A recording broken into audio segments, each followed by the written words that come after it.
It's Saturday morning, and across the country right now, people are going on picnics, kids are playing baseball games. Someone somewhere is probably headed to a water park, but only a lucky few are about to do battle inside the OGN Super Arena. This is CRL West, Matchday 5. Hello and welcome. I'm Rich Slayton. Joining me is Andrew Guy, and we have a fantastic lineup today. Some big name stars making some big-time debuts. And of course, the action has been, as I say often, fast and furious. And a big part is we've got the team aspect loaded up front. Andrew, walk us through it. First, we are starting with our 2v2 set, and as you've seen in CRL West this year, it is so very important to take that first set, followed by King of the Hill, a best-of-5 set. 3 players come out from each team. Each player has 1 life. And lastly, set number 3, the tiebreaker set, 1v1. The titans of each team going head-to-head to take it home. And for those who've wanted to travel internationally, this is a great chance because the top 3 finishers of our first split head to Xi'an, China for the World Cyber Games to face off against their CRL Asia and CRL China counterparts. This prove who is the best on the planet in the summer of 2019. Of course, you're here watching right now, and you can see us all the time. You can see us Wednesdays, Saturdays, and Sundays. Wednesdays, 5 p.m. Pacific, 8 p.m. Eastern. Saturday, 10 a.m. and 1 p.m. Same there for Sunday as well. So block off that lunch hour and come hang with us for some Clash Royale League. Andrew, it has been so much fun so far, and we saw some wild games on Wednesday, and they had a big impact on where people are standing right now in our rankings. Absolutely, Rich. And if you see Immortals now at the very top of your charts, 2-0, Tribe Gaming right behind him at 2-1, as are Cream Esports, but Cream Esports fell to Immortals recently. After that, we got Team Liquid at 1-0 and Pain Gaming at 1-1. Other people that are even, we've also got Complexity and Dignitas in 6th and 7th. And lastly, as we get into the deficit, we've got Fnatic at 1-2, SK Gaming making their appearance today, their debut. And to close it out, we got Energy 0-1, Misfits 0-1, and a shocking 0-2 for Team Queso, who are looking for their first W today against Dignitas, the 2 teams that have played the most so far here at CRL West. Yeah, we'll want to see if Queso can get back in the winning column here. And our lineup today is, of course, stacked, because not just 1, not just 2, not just 3, but 4 matches. And look at that, Team Dignitas doing double duty at the top and bottom of our Saturday episode. Yeah, Team Dignitas kicking off against Team Queso. Next up, we got Team Liquid against SK Gaming making their debut. Pain Gaming and Misfits both coming here to take that next W. And to close out the day, we've got Energy, and as Rich just said, Dignitas doubling down. It's going to be a wild day. Of course, people really anticipating the debut of SK Gaming and former world champion Sergio Ramos joining that squad, making his debut here today. But first, we have a big-time match at Team Queso trying to get back on track up against Dignitas, currently sitting at 1-1. Let's welcome our boys into the arena. And as you see smiles on the face of Team Queso, we're all wondering if there will be a lineup shift as they've been struggling in head-to-head play. And on the other side of it, you've got Dignitas making their way to the battlefield, all smiles, all business, and they've got the young one, Blaze, there yet to make his CRL West debut. Taking a look at Team Queso, we of course have the pair Kuchiku and Benny Hu, followed by Dark Angel and Azelius Termisfa. Their coach, of course, joining them as well. Want to see what changes they might make today to their lineup. And across the way from them, Team Dignitas wearing the big yellow owl, and they have their coach PT105 with some fresh new kicks. Of course, Blaze, Oxlet, Tilted Eddie, and Frost. And we'll see what they have in store for their Spanish counterparts today. 100%. I'm expecting that we do see Oxlet and Frost making their way to the 2v2 battlefield, but as I said, I really think Queso needs to vary up their starting lineup. Maybe save Kuchiku or Benny for that 1v1 set, which means either Azelius or Dark Angel needs to move in to that 2v2 spot. So here we go, kicking off the day. Team Queso versus Team Dignitas. Azili's coming out to the stand today with Benny, who going up against Frost and Oxlet. And we talked about how they really need to have someone available for that 1v1 set, and this must be their solution. Yeah, getting Kuchiku available for 1v1 makes some big differences, and I'm very curious to see how Azilius and Benny Hu work together. Yeah, Azili's only played in 3 2v2 sets all of last season, making most of his appearances in head-to-head play. But, these guys have been on the team together for a very, very long time.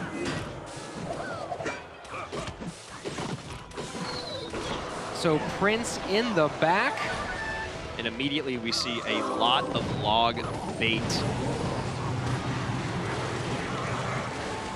And Team Queso just getting spell damage out early on tower. They're getting value, of course, from it, but they are not holding back. They want to get ahead as quickly as they can. And that nice little lance hit coming in to take out that witch, and coupled with the poison, was a very, very nice play from Team Queso. The early NATO. Miner nicely picked up there by the Dark Prince. And now Skelly Barrel opposite side. So they're running double Miner Skelly Barrel here as he leaves Benny Hu. And that Dark Prince does get a connection. Those bats not quite enough to take him out. Which goes to the inside number 3 spot rather than the safe spot to pick up that Miner. And, maybe a bit surprising, maybe expecting that since their Tornado's probably out of cycle, Miner might not go to the safe spot, but Queso plays it on the outside one more time. Yep, mind games on mind games, as we talk about all the time here. Ooh, and that poison pops the baby dragon at the exact right time, forced to use the snowball to take out that Skelly Barrel. So the key to victory here for Dignitas is really prioritizing when to use their spells in which moments, because if they get caught looking once with a Miner and bats or a Miner and a Skelly Barrel, what have you, it can be devastating. That's the second time now Dignitas has tried to pick up a Miner expecting a sneaky one. It's almost like they forgot that they have Tornado and their opponents know it. Yeah, I mean, again, I do think that it's mind games coming out from Team Queso, knowing that, okay, Tornado might be back in hand, so let's play it. Oh, wow. Rocket value. Rocket. There you go, NATO Rocket together, the classic 2v2 combination. And that is a huge amount of damage. Every time that rocket comes down, 432 damage, and they get to clean up support troops. That is just huge, huge value there. The log comes down early, the Dark Goblin gets on the poison, and that is going to be probably tower down if they don't get something else down immediately. That was an insane amount of damage left-hand lane, but now Dignitas left with not much elixir to defend the counter push. Skelly Barrel pops, poison there to clean up any of the support troops coming out from Dignitas. This is just a race right now, Rich. Inferno Tower coming out as the final card and really just putting a boot on the neck of that Royal Giant. Team Queso looks like they are about to take this one. Rocket should be able to get through in time. There you have it. And a very, very great, sneaky little Dark Goblin there at the end to take it within spell cycle range. Team Queso takes game number 1.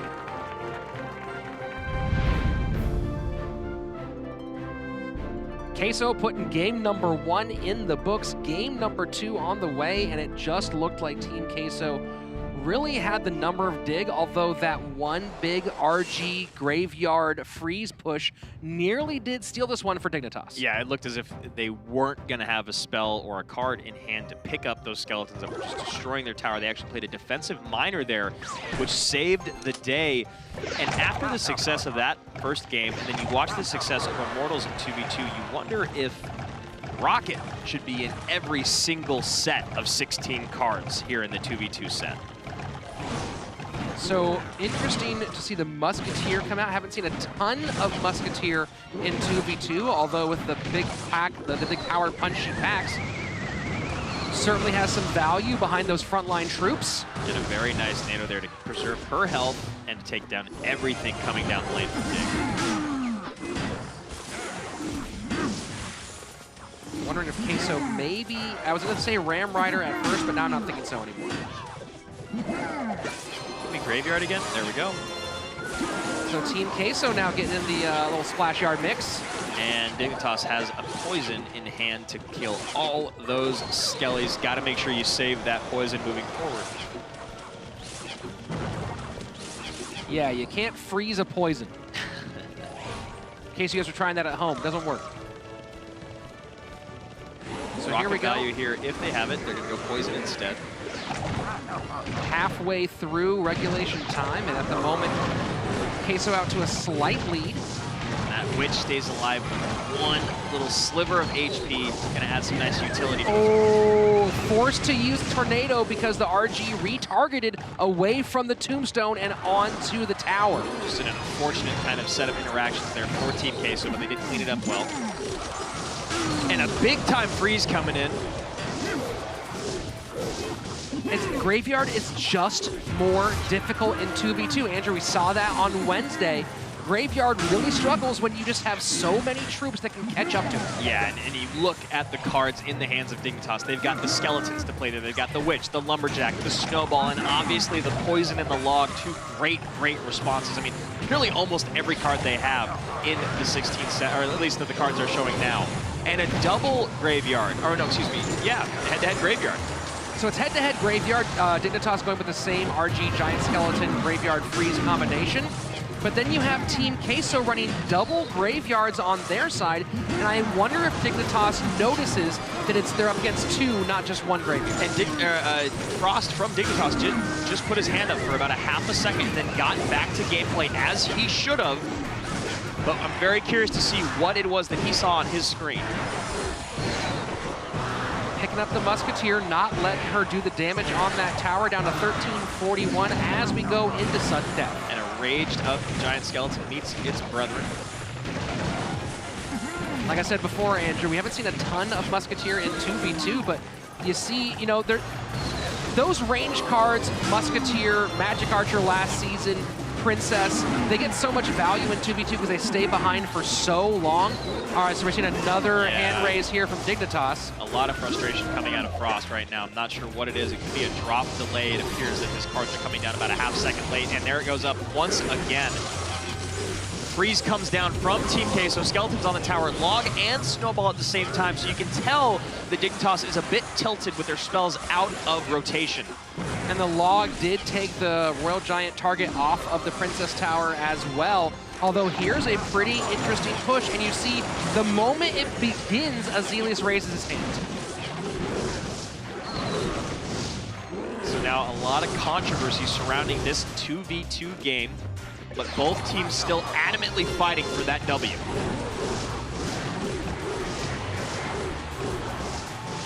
And that Giant Skeleton walking the wrong way, giving some more value to Queso. Now they have to poison out. This should be a win for Team Queso here. Yes, it definitely will be. The poison is going to come down, and we are going to head to our League Ops to take a look at the tape, and we'll be right back with you guys in just a moment.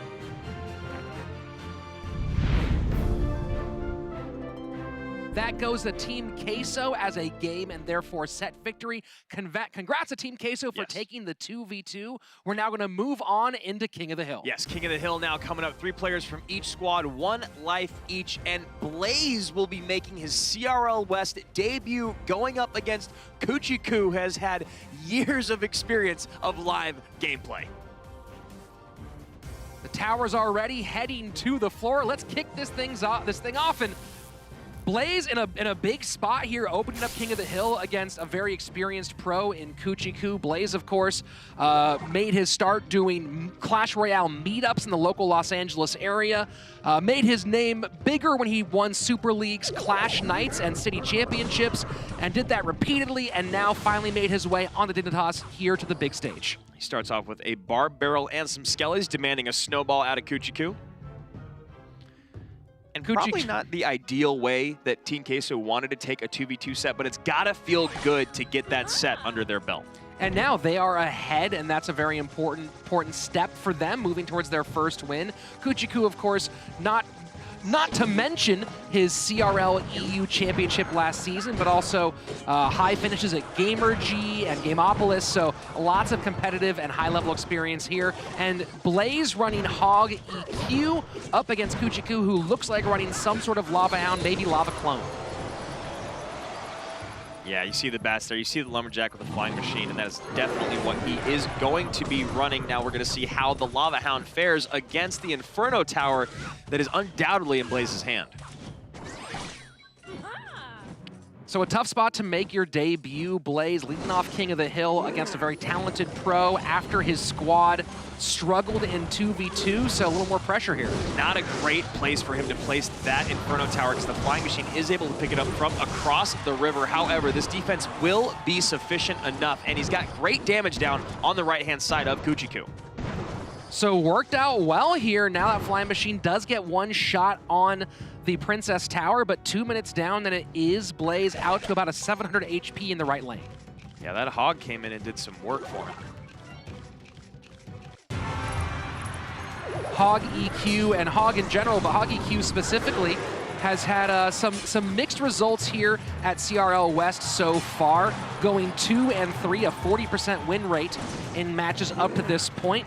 But Lava Hound has fared in some ways even worse right now, sitting at only a 37% win rate, and Lava Clone in particular struggling. And there is the clone coming down. Hog Rider at the left-hand lane. A lot for Blaze to deal with on the right. That Snowball cleaning up a ton of the troops, but that is so much on that right-hand tower, Rich. Yeah, gets the second Baby Dragon down, and that right-hand tower is going to fall with very little time left. He knows he got caught out. That's going to be Kuchiku taking game number 1 here in King of the Hill. Welcome to the big leagues, Blaze. It's unfortunate that you had to go up against one of the most seasoned vets in all of CRL West, and now Team Queso is rolling towards a 2-set sweep over Dignitas.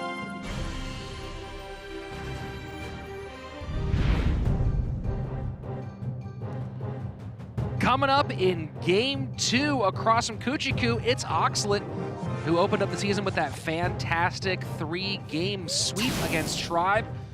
Did not have the same success against Team Liquid, falling to Surgical Goblin, and also falling in the 2v2 to Diego and Buffmac. Yeah, Surgical came to play the other day, and in that initial sweep, he took down Tommy, Nitram, and B-Rad. So if anyone on Dignitas can bring them back to even, it is Oxlet.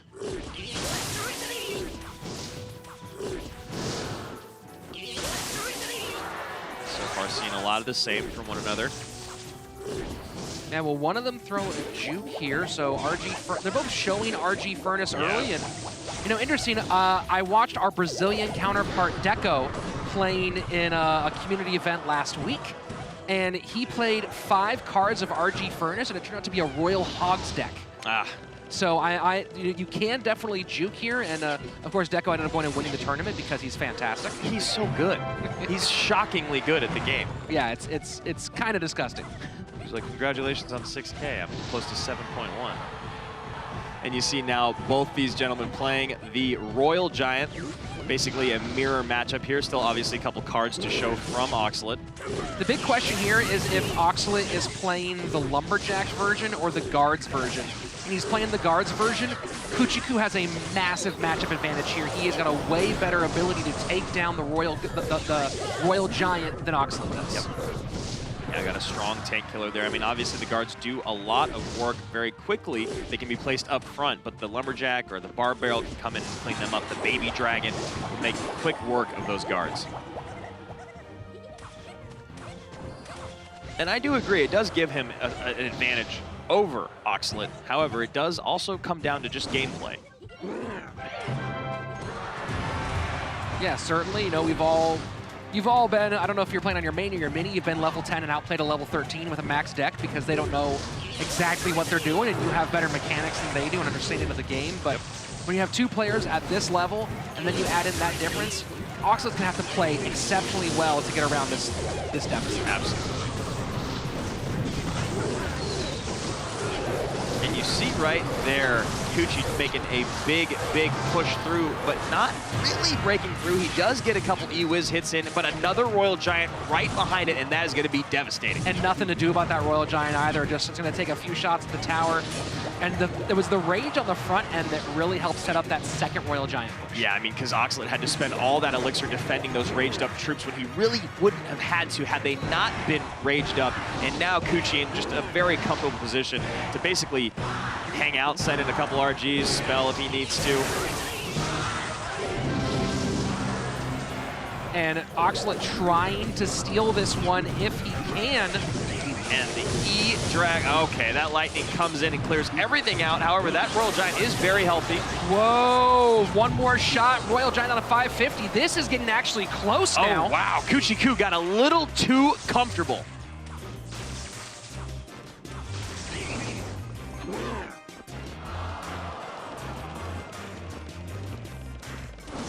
Silent in the room right now. Everyone is just waiting for someone to make a mistake. And now the Royal Giant comes down. Everything has to be spent on defense here. You see the guards and the E-Wiz coming in immediately. Oh, and that is a brutal lightning. That Furnace is what he needed, though, and at 6, he's going to probably just try to go aggressive on the opposite side. Has to deal with the bar barrel, though. Does have to deal with the bar barrel. Oh, just, and you see him, he raised his finger there like, If this RG hits, this could be it. Oh my gosh! The high lightning.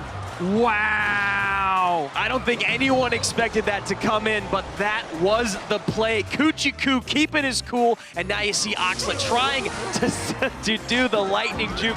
Doesn't quite come away with it. Kuchiku, 2 up, 2 down.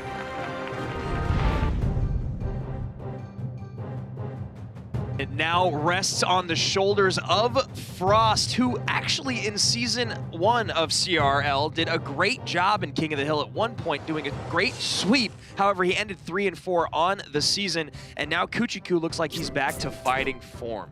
Yeah, Kuchi looks very, very comfortable right now. And Hog right up front for Frost, so... Oh, and a NATO immediately. Oh, man. And it is pretty common knowledge out there that Frost loves Hog Rider 2.6, and you see a little nod of the head from Frost recognizing, okay, cool, you got Tombstone, you got NATO, well, I've got EQ. Yeah, even with the Earthquake, though, that NATO is going to give Kuchiku such ability to control that Hog Rider. Just pull it to the middle. Now with that King Tower activation, 3 shots can finish it. And I don't expect to see Kuchiku making a lot of misplays with that NATO and not getting the proper Hog Force. No, that was 100% a nod from Frost saying this is not a good matchup for me. Now you see here, though, that he can cycle around and potentially beat the NATO, but he also has to make sure he's not just cycling and using his cards effectively, especially with this Graveyard Splash Art. Yeah, and that was his very first cycle, so now he's going to, Kuchiku is going to balance or juggle in between the NATO and the Tombstone and the Ice Wiz to basically make it so that Frost's win condition cannot break through.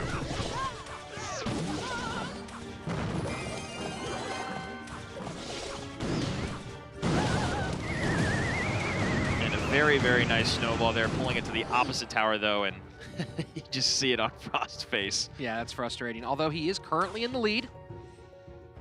An outplay here is certainly possible. Yep, but it is going against a Graveyard deck, which really, really shines once we get to Double Elixir. So about 10 seconds away from seeing Kuchiku kind of go all in on Frost.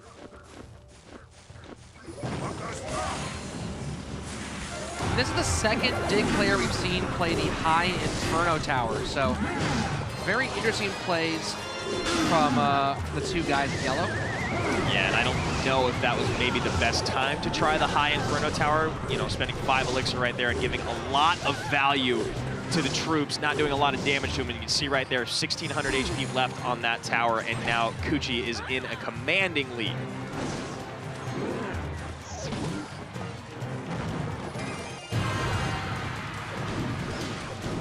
This is a real rough matchup here, Rich. Yeah, and we haven't seen Frost pull the trigger on the EQ, and he had plenty of Elixir that time to deal with it. So a little surprised there by not getting the Earthquake down on that cycle. Maybe trying to circle back around, or cycle back around here. And there goes the EQ, but the NATO comes in with the Baby Dragon. The Hog will get 1 hit in.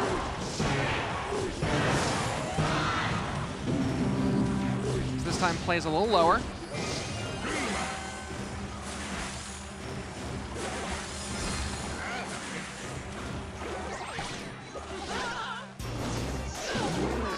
And a very aggressive Valkyrie, especially having to know that you're going to be up against a Graveyard push fairly soon. Again, the Hog Rider not quite getting the shot. And Frost using every bit of elixir he has to try and get a hit in. Still not getting one, though. Got to be incredibly frustrating for that young man.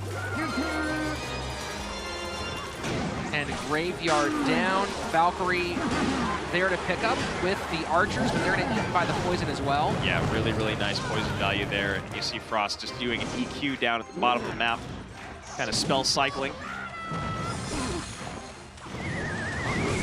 It looked like he would almost get away with him, but look at the way that Kuchiku is playing the Ice Wizard to the side, that he's pushing for the graveyards, but playing it in response to Hog. So we can use it in tandem with the Tornado, easily take care of the Hog, and then support these graveyard pushes in the right-hand lane. Yeah, and if there's nothing there tanking for the Hog, the Nado on its own being played last second, pulling the Hog to the middle, will clean up the Hog with the 3 towers shooting at it. So just a really, really tough uphill battle here for Frost. Still got the tower down to 1200 HP, but about 400 HP behind that right-hand tower of his. And this time you see the high, here's the idea behind the high Inferno Tower, is just to keep the tank troop across the river and make sure it does not pick up the Princess aggro. On the flip side, you have it die early. There we go, now we see a Hog EQ push, but Ice Wiz Nado. Yeah, and every single time that the Kuchiku puts together one of these pushes, he gets poison value out of Frost. And so Frost just selling out here on the left-hand side, hoping he can steal this thing. I don't know if he can do it. Snowball comes in. And that's a big hit for the Hog. Where's the Nado? Hog get one more. He's got it! EQ does oh it! my Frost gosh! steals this one from Kuchiku! Kuchiku just let that one go. No Nado, no Tombstone. Frost does it. What an unbelievably wild finish there, Andrew. So the big question now is, what does Frost have left in the tank after what had to be a big adrenaline dump in that moment? And next up, the young star for Team K, so it's Dark Angel. Dark Angel 1 and 2 in King of the Hill. Frost now 1 and 1 off of that insane exchange that just went on between him and Kuchiku. Dark Angel going with a pretty fast cycle miner deck. Looking like Frost, you're just going to play those minions real slow with some bridge spam. And he's got a smile and a shake of the head when he sees the Inferno Tower. So are we betting Miner Loon with the Musketeer attached there? It does feel like that. And then at the top of your screen, as we see with the Prince, the Battle Ram, the Bandit, we got a lot of things that get across that river very quickly. Miner Loon has been played once before, has 1 win. Overall, Balloon doing pretty well at an 87% win rate this season. And a nice kite there, 3 elixir to counter the 5 sprint by Frost. And a great pickup with that Bandit.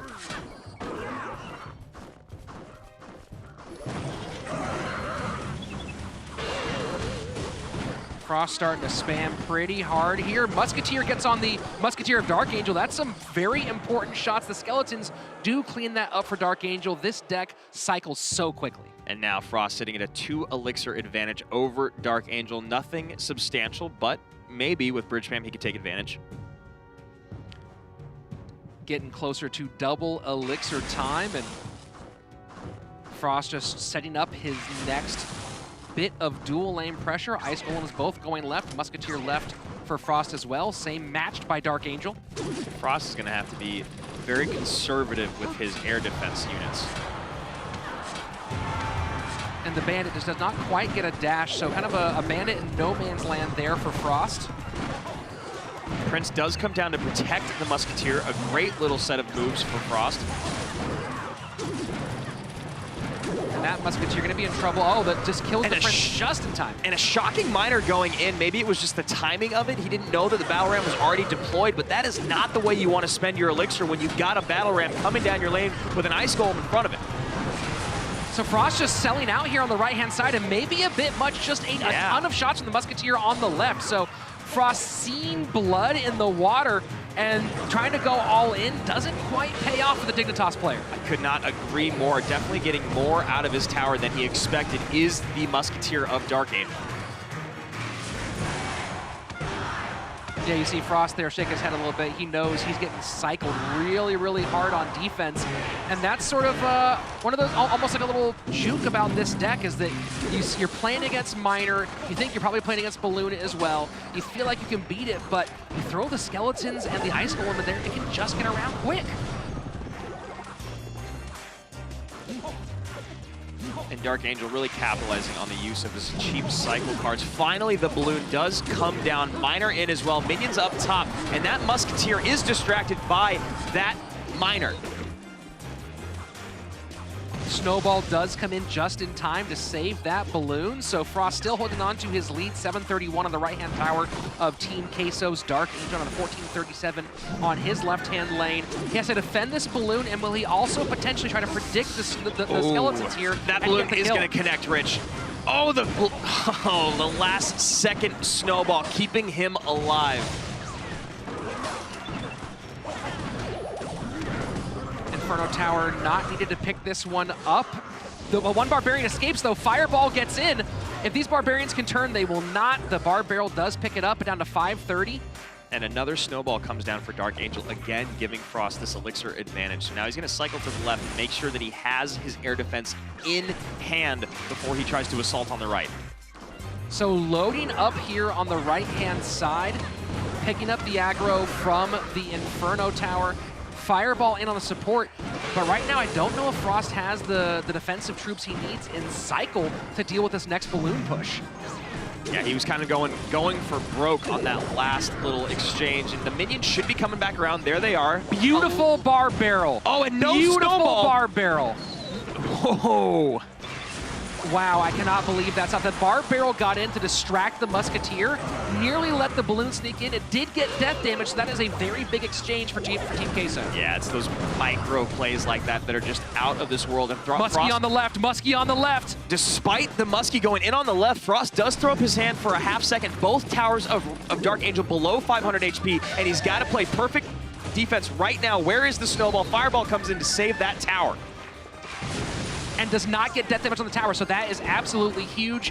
No shots from the minions. Ice Golem, though, could he be a hero? Oh, he is on the tower. He's going to get a headbutt in and his death damage. Not enough to spell cycle quite yet. Needs to save those on defense. Fireball. Will that be close enough? Death damage not going to get... Oh, it does get on tower. It does, but he does not have a spell cycle out here, so now Frost has to go all in on this next push here.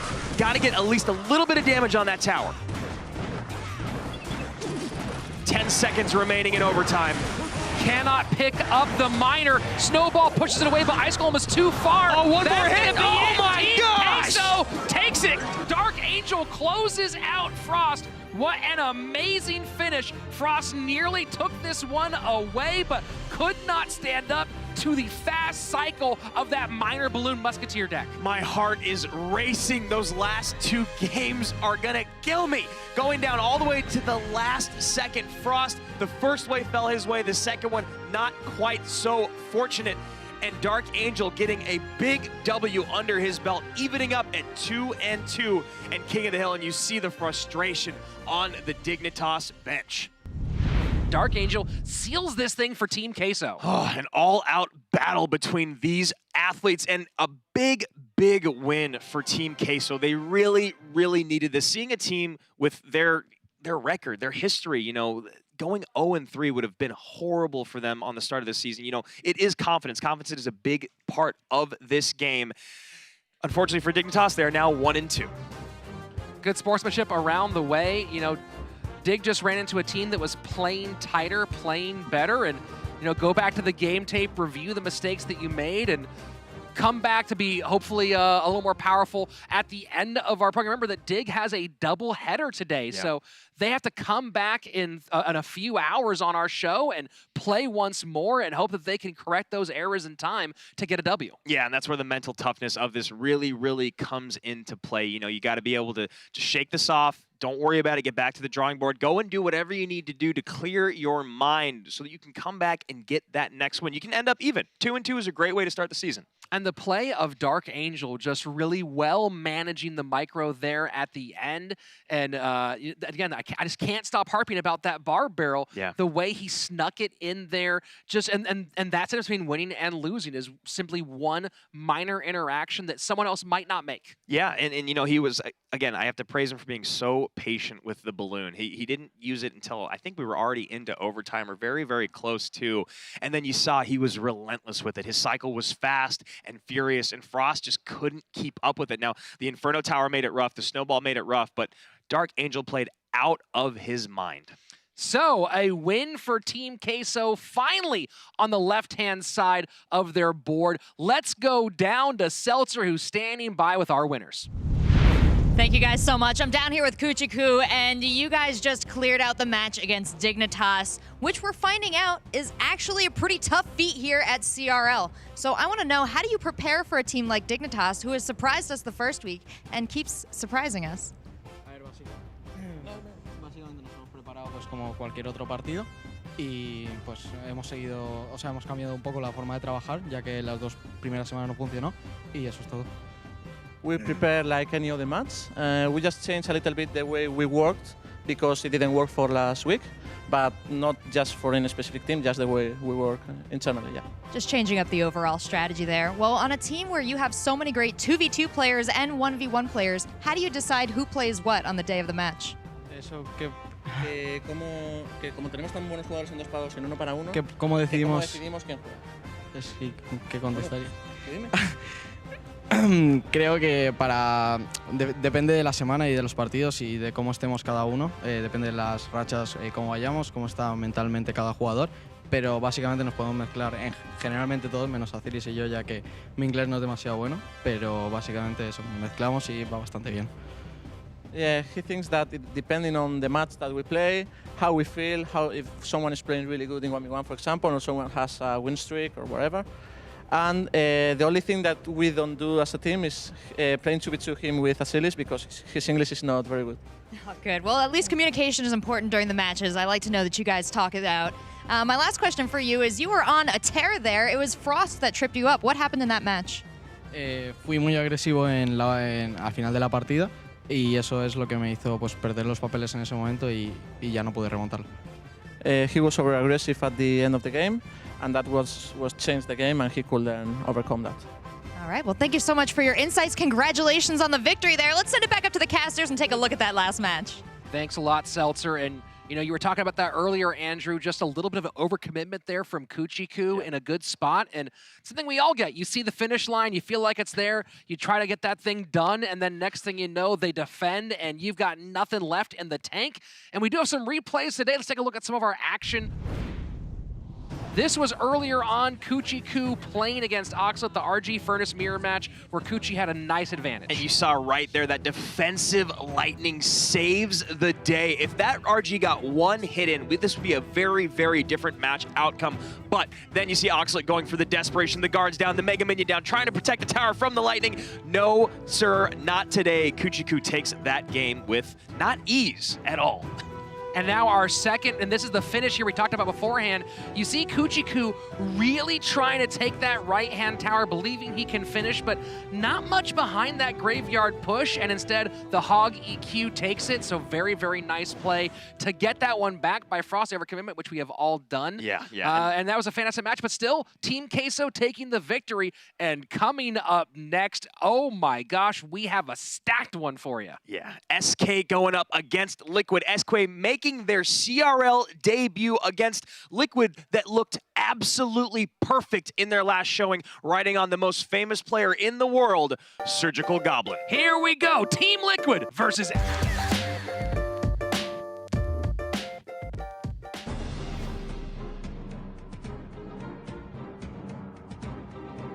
We are Team Liquid. I'm Frank, aka Surgical Goblin. I'm Charlie, aka Buff Mike. Soy Cristian en el juego Canario. Soy Diego en el juego de Diego B. Well, let's start with me individually. I think part of the reason why I didn't do that well like last season was I had a lot of things on my mind. Since last season we didn't have a coach and we had a lot of things to adapt to for example 2 vs 2, which was completely new, like to competitive Clash Royale. Yeah, last season the experience was really good. Since I started playing, the team started to do like really well and we started to like win 2v2 games. In my opinion, Canario is one of the best, if not the best, in the world. Escucharlo me hace sentir muy orgulloso e intentar ayudarles en todo lo que pueda para poder quedar primeros en la liga. Es importante tener una persona que te ayude mentalmente para que nosotros solo nos enfoquemos en el juego. Quiero demostrar que somos el mejor equipo de todo el mundo. Quiero demostrar los que somos e ir a por el primer puesto en esta liga. I want to prove that with the right mindset and with hard work, you can do everything. I want to prove that we're the best team in the world. Soy Jesús, mi nombre en el juego es Soking. Hello, I'm Samuel, aka XOPX Sam. Hey, I'm Morten, 18 years old and from Germany too. My in-game name is Kavalafar and I'm the coach for SK Gaming. I come from Portugal. He estado entrenando ya con ellos y tal y le he visto las anteriores temporadas y la verdad es que estoy bastante contento con cómo trabajamos y con cómo trabajaremos seguramente. It's obviously to be the first place.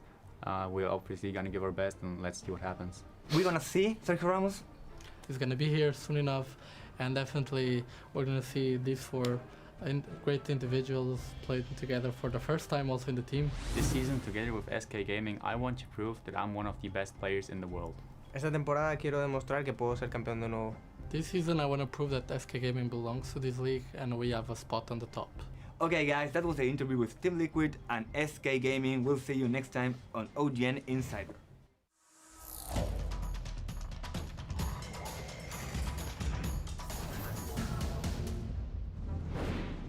Andrew, I was already so pumped for this matchup, and then just a little hint. And it's not even about what they said, it's about how they looked when they said it. Some of those guys, the focus. And I'll tell you right now, nobody wants to win right now more than Soking. Yeah, I mean, the only other guy in the world that might be is Surgical Goblin. As you saw last season, he really struggled, and he admitted it. They struggled. They didn't give the right credit to 2v2. They didn't have a coach, and now they're doing it the right way, the team way, the way a team works. You got to rely on your teammates. You got to rely on your coach. You want an all-star game?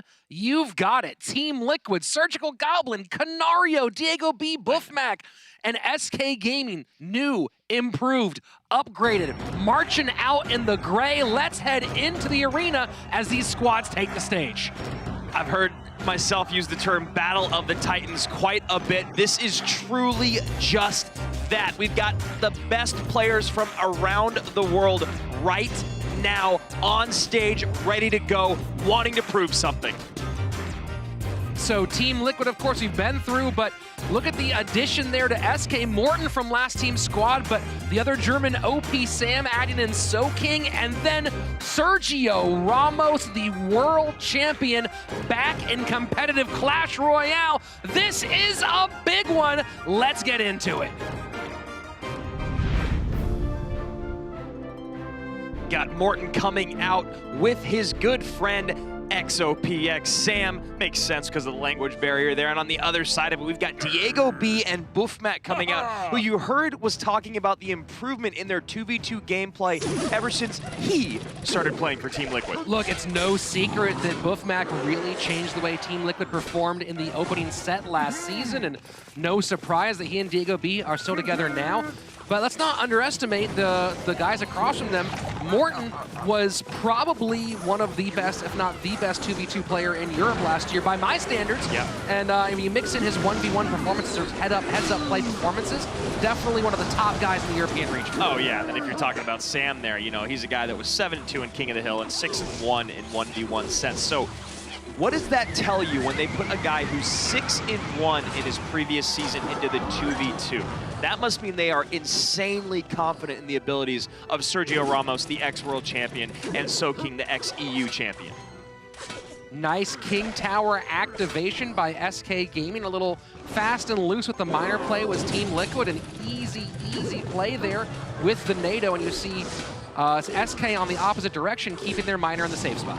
And a fun little tidbit for you kids at home, Rich and I, first game that we ever casted together was in auditions, and it was Music Master against Sergio Ramos. That's very true. Yeah, that was a lot of fun. So here we are, Lava Hound crossing the bridge, picked up by the Inferno Tower. And Team Liquid's got an Inferno Tower of their own in response. Lightning comes down and takes out the Inferno Tower of SK. Good pickup on the Lumberjack with the guards, so Could have been a lot worse, but still some significant damage on the left-hand tower by Team Liquid. And some very nice use of the Skellies there to distract the Dark Prince for just long enough to keep him from getting a charge in on that right-hand tower. Nice pickup again. They know they're going to be going to that outside spot every single time, assuming that Team Liquid has a tornado. So for now, that's an easy pickup. Yeah, and eventually, as a team, you have to decide, all right, I've got to start changing up the placement of my miner if I want to get through and risk that tornado activation.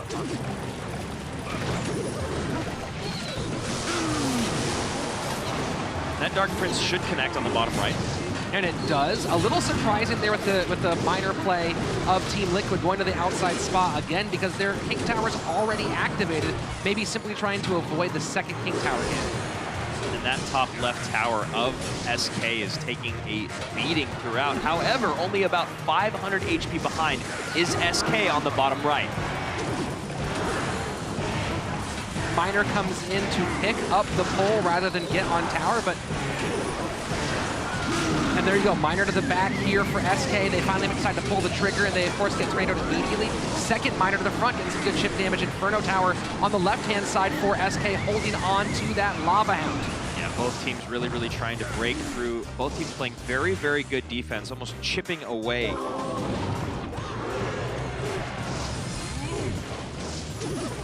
So oh, go ahead, sorry, I was Andrew. say that Ice Wizard is some great lightning value. You think it's got to come down, especially after that Miner breaks the shield of the Prince, but they're going to hold it.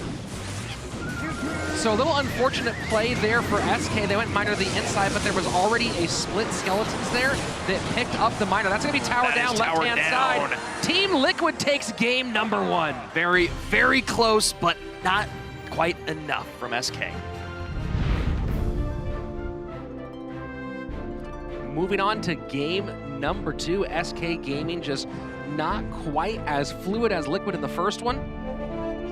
They are starting their season a little late compared to everyone else. That is very true, and also Morten and Sam not spending a ton of time together in the 2v2 battlefield. So Diego and Buffmac having a slight edge chemistry-wise.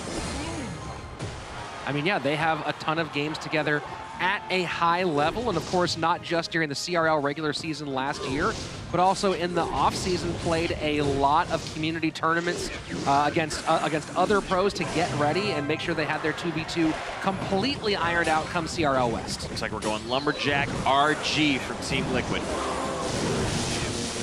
Lightning coming down, will get that raged up RG, one hit on the tower.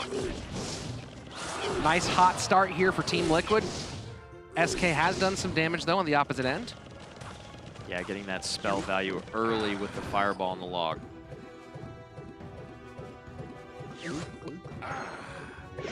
And we might be seeing a lot of the same here. Yep, Giant Skeleton comes down right in front, protecting that Royal Giant from the Inferno Tower. That was a really nice Giant Skeleton. Is there a Lightning to back up this entire push? There isn't, and so, interestingly enough, the Lumberjack going down rages up the Inferno Tower to turn up the heat on the Royal Giant and stop that push. And a very nice heads-up Mega Minion there to keep up that raged up Baby Dragon from getting a few belches in on that tower.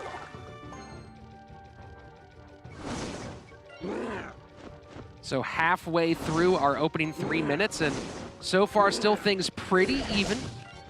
Every player on the field has a Baby Dragon in their hand. What does that tell you about the great utility of a Baby Dragon in 2v2? Lumberjack on the tower. And the log pushes that Royal Giant out of range for just a minute. Nice play to mitigate a lot more damage that could have happened. Now, I'm seeing this Lightning at this stage. Maybe they didn't want to overcommit, but I'm wondering if a Lightning played on that last push could have done a significant amount of tower damage to open up for that RG. Yeah, I mean, now that we are in double elixir time, you got to think that these pushes need to be so well orchestrated when your spells are in hand, when you've got the right rotation of your cards down so you can get the Lumberjack down and the Giant Skeleton, then the Royal Giant. Then you drop the Lightning. These things all need to happen if you want to break through. Final 30 seconds of regulation. And there you see. I don't love the Lumberjack being behind the Royal Giant. The whole purpose of it is to rage up the Royal Giant. The RG walks right in that Inferno Tower, making it very easy work for SK to clean up. SK Gaming still playing from behind. Good defense here, though, could change everything. Yep, the NATO comes down at the perfect moment. SK holding it until the Inferno Tower goes down. A wonderful defense to stop any hits from that Royal Giant. And now you have the Giant Skeleton in front of the Royal Giant. Its Death Bomb will help. And there you see the Lightning, maybe a half step early, maybe not. So RG trying to get through, but between the Ice Golem, the Ice Wizard, the Snowball, everything is slowing. Yeah, I mean, oh my gosh, where are you going? Nowhere. Yeah, both these teams have so many responses. So, like you said, it's probably going to come down to these Lightnings and when they are played. But both teams are being very conservative with their Elixir, knowing that if any of these pushes come orchestrated perfectly, and the Lumberjack rages everything up, and the Lightning comes down on the Inferno Tower, then you're in big, big trouble. And that Inferno Tower to do its job very easily. The Giant Skeleton will help clean up, so there's not a big counter push. And you recognize the placement of that for everyone at home. That is to avoid being able to be Lightning as well. That Baby Dragon push, Belch, might be the one that makes the difference. I have a feeling that we might get to a spell cycle situation, and now you have a team in SK that's down by about 500 HP. Yeah, that is a lot of HP. Fireball coming down, no Inferno Tower, because they've already committed so much to the defense without it. Pick up the Lumberjack. Morten and Sam need to get back a couple of hit points right now because it's looking more and more like a spell race. And another question is who figures it out first? Who realizes they're not going to break through first and starts getting spell damage on tower? So good one there from SK Gaming. And if I'm not mistaken, this still can be a draw since it's only game 2, correct? Yeah, it still can be a draw, and that's one shot from the RG. That's a big one. Okay, here we go. Lumberjack up front, RG behind. You got to expect the Lightning to come down and clean up the Lumberjack and the Inferno Tower. But no, must not have the Elixir or must not have it in hand. Yeah, you can see they just hit 6 Elixir, and it is not Diego holding the Lightning. It was Buffmac, and Buffmac did not have enough for it. So now they're in a really, really tight spot. Lightning comes down. I'm a little surprised they did not make sure that Lightning gets on tower. RG gets a shot, though. But they did get a big hit in, Rich. That is massive, and now they are within spell cycle range. A Lightning, a Fireball coming in, cleaning up, and it looks like SK should even this out. Yeah, Lightning Snowball has it done. Lightning Snowball has it done. The question is, can they get it down quickly enough? They're playing defense right now. 22 seconds left. All right, Does now's the time. Lightning ready. Snowball down. Team Liquid knows it. And Liquid not looking for a block. Oh my goodness. 4 HP. Fireball has to come down. Log's gonna do it. Never mind, there you have it. OP Sam and Morten take game number 2. And it was those single RG shots coming in over and over, just like you said, Rich, that was the deciding factor in that last game between SK and Liquid. I really thought that Baby Dragon Belch, that one Baby Dragon Belch would put it out of reach for SK Gaming. But then they got those RG shots on, got in spell cycle range, bingo, bango, that's it. We're at game number 3. And they never gave up. Like, it did seem like they were just running into a wall over and over and over again, but like just breaking through just that very little bit. Huge, huge moment for SK. No retreat, no surrender. Prince comes down in the back for Team Liquid, otherwise a lot of similar cards on the field. Yeah, Prince is an interesting change here. Wow, a lot of Lightning play there on the back end, and Lightning Log will do its job. Oh, and a Golem, Mr. Golem showing up, and a Giant. Wow, so both teams just completely changing up the strategy from almost anything we've seen at CRL West this year. Yeah, Giant double Prince immediately in response to the Golem. And if this Prince can get the Golem away, he's gonna have a path, force some more play out of his opponents. And now look, it looks like SK Gaming does have the Elixir to deal with this Golem push. We'll find out what they have in store for that big hunk of rock. Apparently they're gonna let it get right to the tower, raged up. They do have a NATO. Very well played. And you sit there going like, what do I do with that Golem? Hey, what are you doing with that? There's a Golem going to your tower. Did you see it? And the Golem Might does get back on the tower. 1857 on the left-hand side for SK. But still pretty even. Take a look at this. Team Liquid has some trouble on both sides of their towers as well, so... Oh, and look at what they have here. Zap, EQ, and Lightning. Wow, you know, I was talking about this with you the other day, Andrew. I really feel like Earthquake is one of those cards that should be in high consideration for getting mixed in more consistently for 2v2. Yeah, we've seen it be very, very effective when used in 2v2. It's kind of struggled a little bit in 1v1, but I truly do believe in 2v2 it could be such a huge, huge card.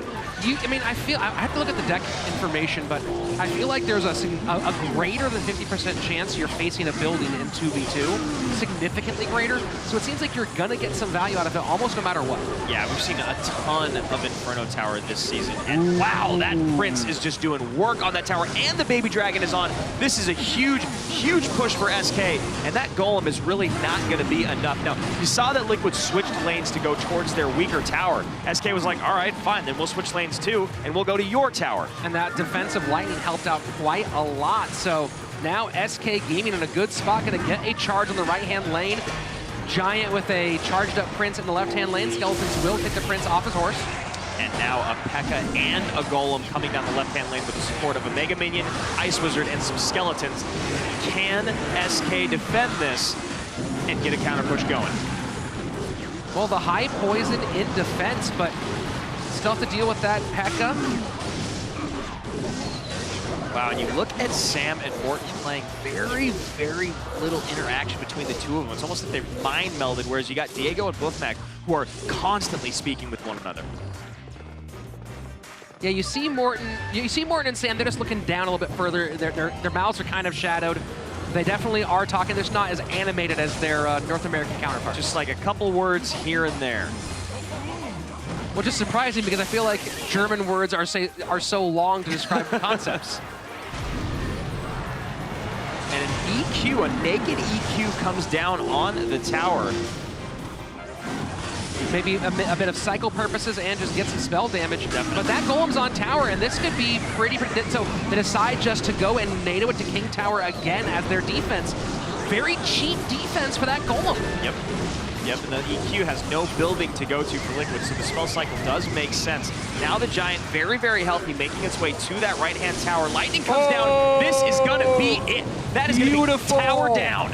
What a Lightning. SK Gaming takes 2v2. Unbelievable, and you have to wonder if that EQ spent on offense to nothing, if that had a significant effect on what they had to use on defense. I understand wanting to cycle. I understand needing to get back to other cards to support your push. However, that is wasted elixir in that moment that could have been spent right there. 2v2 to SK. Up next, King of the Hill.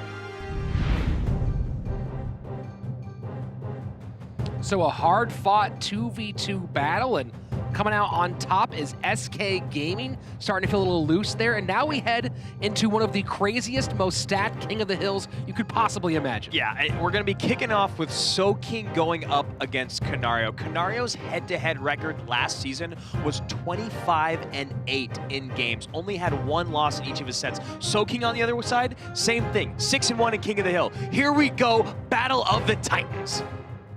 Canario coming off a pretty big weekend, flew to DreamHack with the entire Liquid squad, where he ended up against his teammate Surgical Goblin in the finals and took the win there. So Canario kind of in flow right now. When Surgical Goblin calls you the best player in the world, that is no slight compliment. That is a huge, huge badge of honor. Yeah, that's pretty darn cool. And just to elaborate on Canario's record last season, he's 4-1 in sets in 2v2, 8-1 in sets in 1v1, and 8-4 overall in King of the Hill. This guy is an absolute machine. I mean, this guy has ice in his veins, and he is one of the most technically sound players. His management of micro in this game is insane. And again, he just does it. He's an untiltable player. Now, this is interesting because Soking is one of the most exciting, most bombastic players. He can really come out. When he's good, he's almost unbeatable. But he is an emotional player, especially when compared to the guy across from him today. Yes, incredibly emotional. That's why he's so great, and that's why he also, as we know in this game, can tilt, as we all can. I mean, being untiltable is something that is only a few players have out there in the world, and Canario is one of them.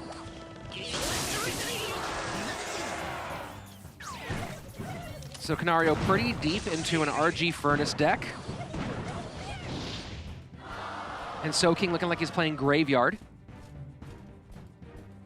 Yeah, we've seen that amazing synergy of the Graveyard working with the Musketeer. It's the one instance where you actually have the Skeletons tanking for your DPS unit. And if that Musketeer does get on tower while your opponent's tower is stuck on those Skeletons, it is a devastating amount of damage. Yeah, it can be pretty nasty. And as we get double elixir time, you'll see them both start to pick up the pace here. The other thing, too, is that Soking is another year older, and he's probably matured a little bit. He's probably learned from the emotional day that he had at the seeding tournament at the CRL finals. But you saw in, I commented on that in the little video that we had at the top of this match, and I feel like there's no one who takes, he said, I want to prove that I am still one. I want to get back to being best in the world. It was a very interesting choice of language there because he believes that that's something that he should own, he should have, and it matters to him emotionally, maybe on a different level than it does for other players. Yeah, and his fans. This is one of the most popular players in the game with fans, die-hard fans that want one thing and one thing only, and that is Soking dominance. And right now, those Barbs did some great work for Soking. Yeah, Barbs are fantastic against Royal Giant Furnace, especially because the Lightning version in particular, which is how it's typically run, doesn't have any specific fantastic answer to Barbs when they're played against that RG. And that's a lot of damage coming down for Canario, but I'll tell you right now, just because Canario is behind by a substantial amount of HP does not mean the game is anywhere near over. Yeah, that's 100% true. It's always important to remember that with Canario. He's never out. It does appear that he is in quite the uphill battle right now, though, Rich. Yeah, well, Soking has two different ways he can alternate with trying to defend against those RG pushes. And then here now you see a really, really nice Graveyard Poison push with just a 2 Elixir Ice Golem tanking for him. Yeah, very, very well played. And now a massive push coming down the lane for Canario. You've got to imagine a Lightning's going to be coming relatively soon, or he's doubling down on support troops. Here we go. Oh, and what a value Ice Golem from Soking. Wow, just wow. Really, really well played by the Spaniard. This is one of the things that you said quite a bit last season. It was one of my favorite things is, a lot of the newer players in the game look at Ice Spirit, look at Skeleton, look at Ice Golem, and like, why is that in my deck? Well, if you look at that interaction right there that Soking just had, unbelievable. And I love this aggressive high Furnace from Canario. He's changing up his strategy. Yeah, I'm wondering if the intent was to throw a Furnace high or if that was a misclick. Yeah. It certainly feels like the latter there rather than the former, especially now seeing what's happened with this Graveyard Poison push on the opposite end. I mean, he's got to stop tanks from crossing the river, and what he was doing was not working. So it could be one or the other. Probably really was a misclick, but I actually still liked it because what he was doing wasn't working. Down to 356, so Soking needs to play some clean defense. Of course, spending 4 Elixir when there's no troops back on that tower is a bit of a tall order. And see here, he changes up his defense, doesn't play the Furnace, instead plays the Barbs, and now he's in a great position to close this thing out. Yeah, this is going to be a good game, I think, for Canario in his debut. Soking also in his debut playing very, very well, and he will take that tower. Vamos! Soking takes game number 1 of King of the Hill.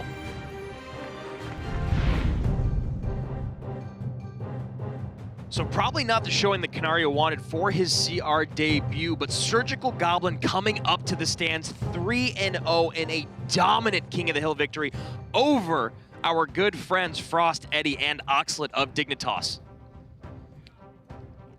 Serge certainly playing at a new level in 2019. We'll see if that continues to translate to success here at the OGN Super Arena.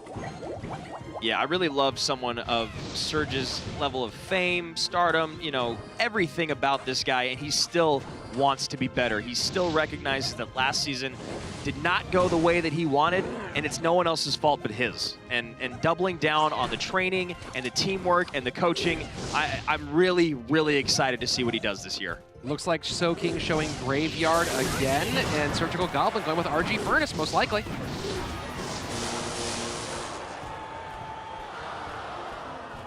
Nice Lightning coming down, cleaning that up. RG down immediately. Very, very aggressive push coming in. Those Barbs are not what Serge wanted to see, clearing out that RG before a shot gets in. Yeah, I mean, this is just really fascinating how many pros are going back to this Royal Giant Furnace well over and over again. At this point, its win rate is close to dipping under 30%. And that's over like 18 games. Yeah, I know, and it's shocking. Honestly, it really is. And I'm wondering when they're going to change it up, when we're going to stop seeing it so often. Well, it's a fantastic deck. I think people are playing decks to counter it specifically. That's a part of the plan. And Soking really has one that is a tough matchup. Again, those Barbarians are just a brutal matchup, plus the building in the Furnace. Now, I don't know if it doesn't feel like it's going to be a graveyard deck, given that it's lightning instead of poison, so we'll see what adjustment Soking has made to these support cards to what they're kind of get behind. Or it could be the case of the coaching or the analyst being like, I bet they're going to run it back. Let's switch up the spells. Let's keep them on their toes. And a Royal Giant does come down. So RG Furnace as well. You know, you start seeing Furnace and Lightning together. It feels like it's going to be RG. But again, now having more answers to the Royal Giant of Surgical Goblin feels pretty darn good for Soking here. Wow, and look at Soking there. Very, very happy with that exchange. A little thumbs up to himself, and he flips up the microphone on the headset. He's getting down to business. And a high Furnace once again from the Liquid squad. So maybe that one from Canario last time wasn't a misplay. Maybe it was trying to catch the Barbarians with 2 Fire Spirit drops. Yeah, that's definitely what I'm thinking was the plan there. And thank goodness they did it again so we can figure out what the idea was behind it. And there go the Barbs. So props to Soking, and Surgical knows it. You gotta switch up your defense, and Soking is just playing perfect right now. Happy to spend that Lightning to get tower damage and get rid of that last Furnace, so Soking in a really, really good spot. RG comes down, Barb up front to catch that E-Wiz to keep the Royal Giant from getting stunned, and 2 big shots from that Royal Giant. Soking feeling himself, emotion through the roof. SK Gaming 2 up, 2 down.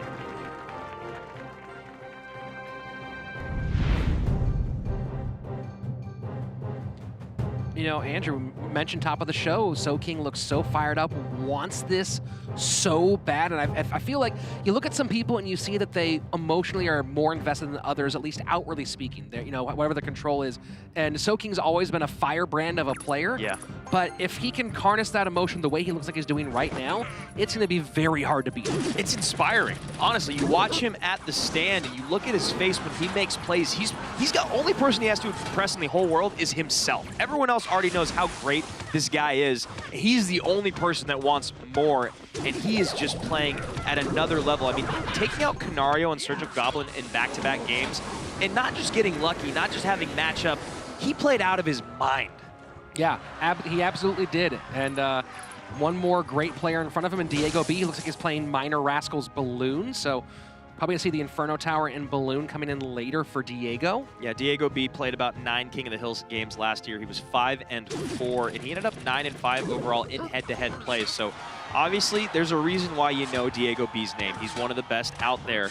Soking, though, is just playing at another level. So let's see if Diego can do the reverse sweep for Team Liquid. Nice play there by Diego B going to the number 3 spot rather than number 2 spot, meaning he didn't go behind the tower where Soking predicted the second most common spot to go. He went very early to that inside spot, not typically done early on in a match, but he has to expect once he's seen Poison and Zap that he's not facing against a Tornado. And now you see Soking playing the Mega Knight in the back, and he's about to get punished in the right-hand lane, but he waited till he had 7 Elixir, which was full 10 Elixir before he dropped the Mega Knight at 7 Elixir. And now he's got a big connection in the bottom left-hand side. And able to stop that Balloon from getting a full-on drop, just death damage. So playing a little fast and loose works out for the Spaniard here, out to a big lead as we enter double Elixir time. You know, we saw Cream earlier in the week playing the Mega Knight and the Ram Rider over and over and over, but their team started to play the Mega Knight in the back when they weren't at a full 10 Elixir, and then they were caught looking in the opposite lane. Soking waited, he played it at 10 Elixir, and he was able to defend adequately, in the right-hand lane, and I don't think Diego B was ready for it. So you see Diego defended to the number 3 spot in that last sequence, and Soking went to the back, and then here, Soking defends in the front, Diego went to the back. So much attention from both of these gentlemen trying to get the balloon to the tower and trying to stop the balloon from getting to the tower. And my goodness, was that incredibly impressive. Soking is just a couple moments away from sweeping Team Liquid in King of the Hill. He's to play a few more moments of great defense. That balloon is going to get to tower. Oh Diego my B gosh. to steal the thing. The zap comes in. We are going into sudden death overtime. Soking just could not keep that balloon from his tower. And this is a 2-tower game now. This is a very, very interesting matchup because we have both players with cards that can punish in the pocket. But if you overcommit, you are in a lot of trouble.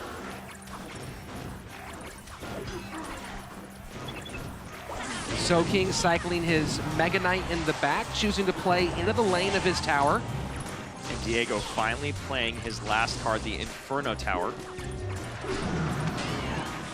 Oh, wow, and Diego's going for the King Tower, the 3 crown, recognizing that left lane is not something he wants to play with. He was trying to stop that balloon. It does in conjunction with the Inferno Dragon. Oh. And now with the Mega Knight coming down, a second Mega Knight, Soking has got a huge push coming down the right-hand side. This is going to be really hard for Diego B to defend against. Yeah, there's almost no way to get out of this alive. And you see those Rascals were played very, very well. They did stop the jump of that Mega Knight, but this is going to be it.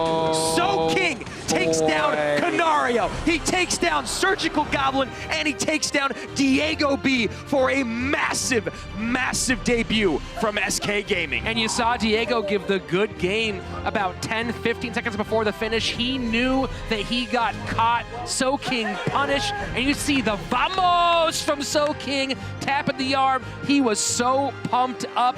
You know, we had a delay here for SK Gaming to get started, and they came out with a bang. Yeah, you wonder if waiting that long to get going, you have a little ring rust. You got to shake off the cobwebs. Not Soking. You saw that massive, massive push he mounted from the moment they hit double elixir. He started the Mega Knight in the back in the left-hand lane, and he waited till that guy got all the way down the map. Another Mega Knight down, and Diego B could not answer. Just unbelievable, and he's so fun to watch when he's at his best form. We've seen Soking, remember last year, Soking put his phone down because he thought he lost a game, realized his opponent overcommitted, picked it up, and won with the last 11 seconds? 100%, and I'm going to take a page from your book, Rich. Soking, so freaking good. I cannot wait to hear what this man has to say. Wow, just unbelievable. Team Liquid kind of just stunned now. You know, I don't think they imagined they'd be in a situation where they go to King of the Hill and just get 1-2-3'd. We didn't even get to see Morten. We didn't even get to see OP Sam playing in these head-to-head sets. Didn't even get to see if Sergio Ramos would suit up for the 1v1. Right. They had to believe they were here for a long match, and they weren't. They were here very quick, in and out, so fantastic work for SK Gaming, and we are not done. Let's head down to the floor with Rachel, who's standing by with Soking. Thank you guys so much. It's true, I've got Soking himself down here. I'm basking in his glory because that was an incredible series of matches. You took out Canario, you took out Surgical Goblin, then you took out Diego. What was going through your mind match after match?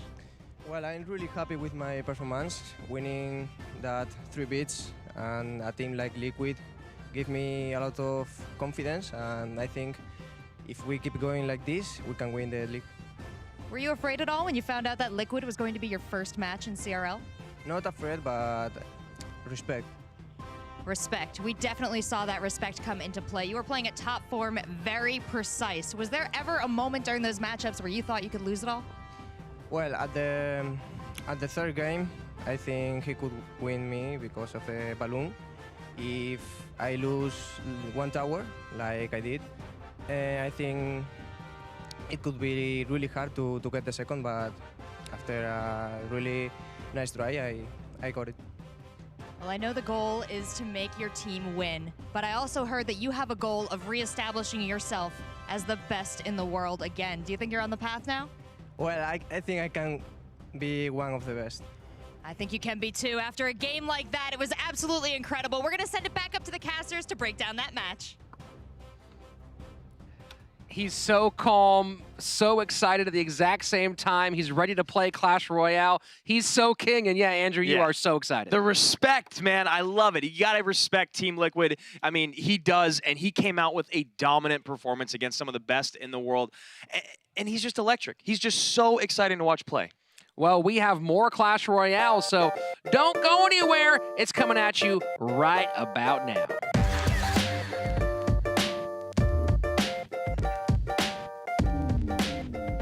Might have been a long wait, but SK Gaming did not disappoint. No, the 2v2 from Morton and OP Sam was great, and then here he comes, Soking, just firing on all cylinders. Gave us some great moments. Look at some of those right now. And this was what I loved about this replay is here you got Surgical playing a perfect offense. He gets the Furnace right behind the Royal Giant with the bar barrel, cleans everything up. However, then Soking has the Furnace right behind that, so he knows he might beat one defense. You're not getting that Argent tower. Here comes defense number 2. Then other side, this was that close finish, the double tower take. Miner comes in for Soking, but then Diego B with the balloon pushing the opposite lane. So many units coming down, so many spells dying to get to the tower, and Diego barely squeezes it out. And this was rough for Soking because in a 2-tower game, he seemed to have a disadvantage, Rich. But he played well, of course, and pulled out a fantastic win. And that's what you talk about, world-class gameplay. Yes. He was just at a next level. And talk about next level, we still have some great gameplay yet to come. Up next, and heading down to the OGN Super Arena floor to welcome in our teams as they march down the lava. And on your left-hand side, Misfits, and on the right, the Brazilians from Pain. Yeah, Pain Gaming, a dominant showing in their last match against Team Queso. On the other side of it, you've got Wings and his good friend Loai and Baron and trainer Chris coming out for Misfits, looking to take that first W. Baron, of course, has been in the scene for a very long time. Even all these guys are veterans of competitive Clash Royale, looking to get in the winning column today. Across from them, the Brazilian stars, and they've been fantastic. Pain Gaming, Wen, Serge TS, Renan Kava, and Carnage, who played like a master last time out. There might not be anyone as confident right now in this building as Carnage. And as we know, confidence plays a huge factor in this game that is Clash Royale. 2v2 coming your way right now.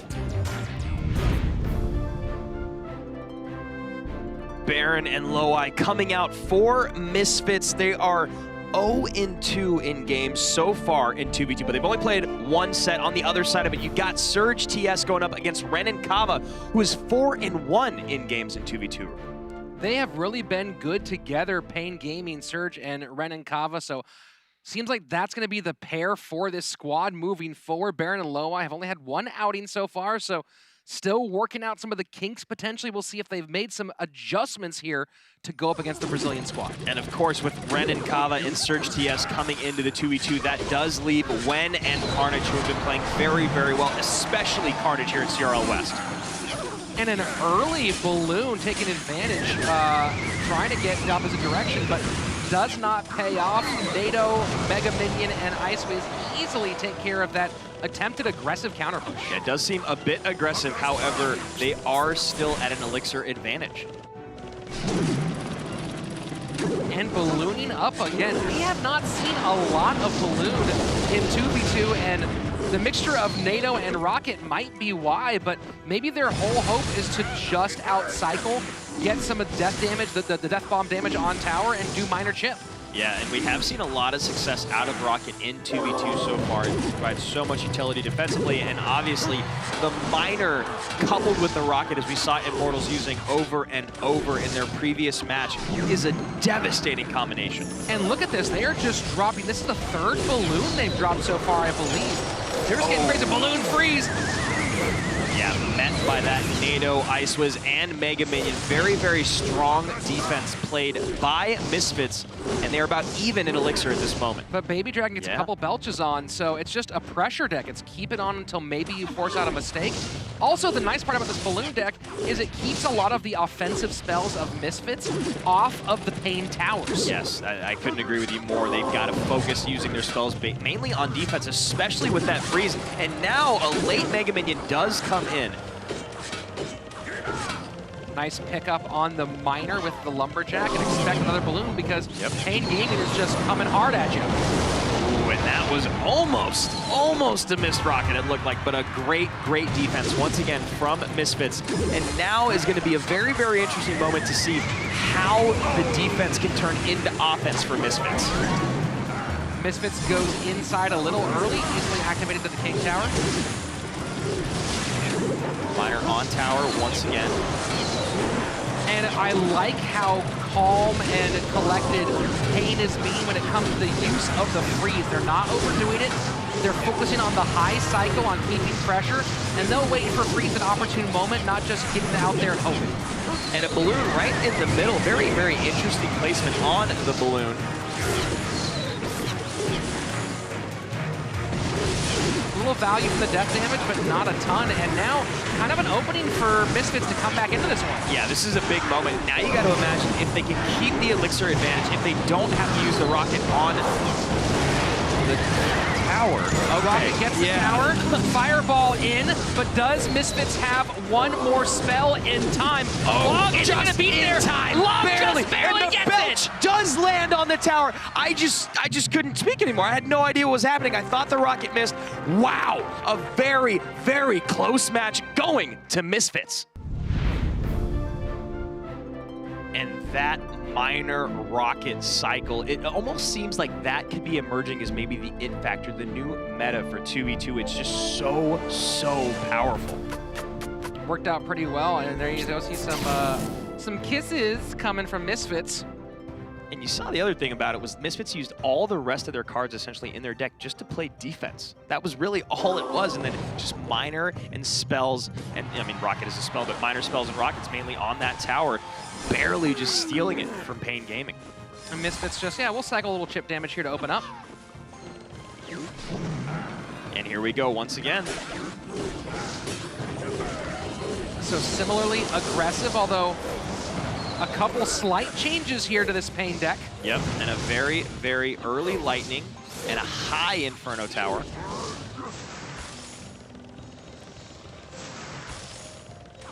Kind of a shift here for Pain Gaming. They've run double RG a ton so far, and they ran double Lava Hound once. Add this one to the mix, and it really is, I mean, look, if it can work, it can be a game changer. The question is, with no bans, can this deck pay off when you have so many answers? Yeah, there's so many responses, whether it's a Fireball, a NATO, an Ice Wizard, a Mega Minion, a Snowball. All these things are such great counters. And last game, you saw that Rocket was so effective offensively and defensively for Misfits. Well, Pain is out to the lead right now. Got that right-hand tower down to 1699.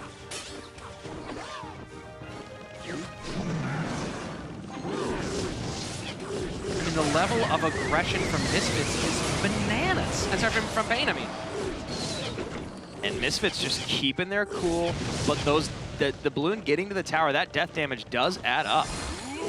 And you can see Baron and Low-Eye recognizing, okay, we can't let that keep happening. We've got to change up our strategy. So it is RG, most likely double RG for Misfits. We'll see if Baron is also running one. An opposite lane. Yeah, quick shift there. And Lumberjack drop by Misfits to keep that Pain Gaming's Lumberjack off the tower. Going to be a complete counter for that balloon.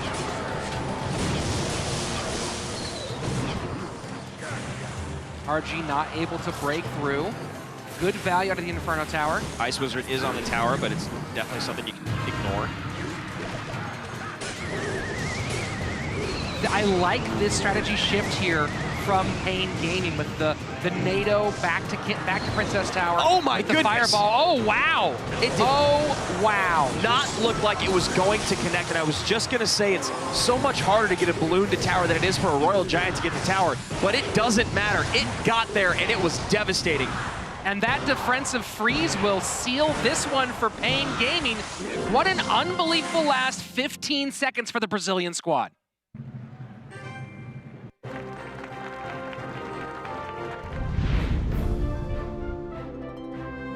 So here we go, the deciding game, tiebreaker, game 3 between Baron and Low-Eye and Serge TS and Brennan Kappa.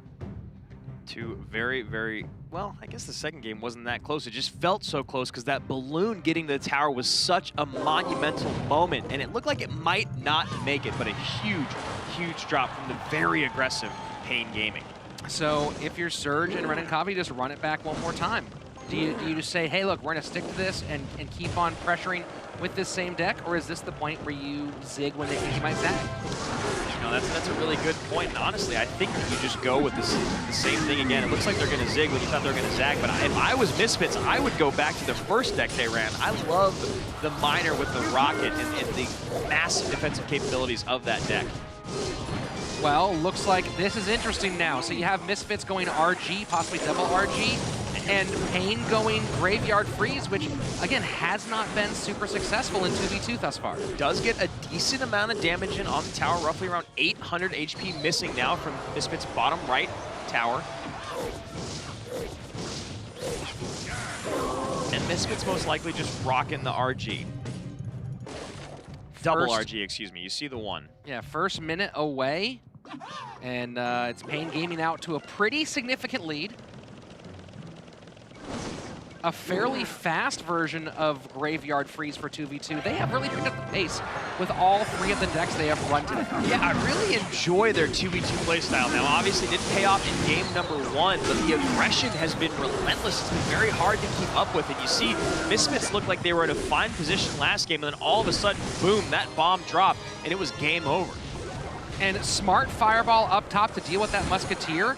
Although with the Graveyard tanking for the Muskie, she'll get at least one shot, and she does, so forcing out the log to deal with that. Yeah, and you see the frustration on Baron's face there. It just did not play that right. They needed to change up the order of operations. That Muskie and the Ice Witch just staying alive was huge.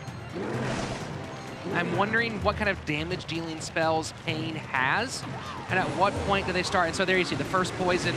So now Pain knows they can defend, spell out, and just get some value and put this thing away. Yeah, this should be a pretty easy W for Pain Gaming. However, Misfits are looking to put together a massive, massive push, and that NATO is brutal.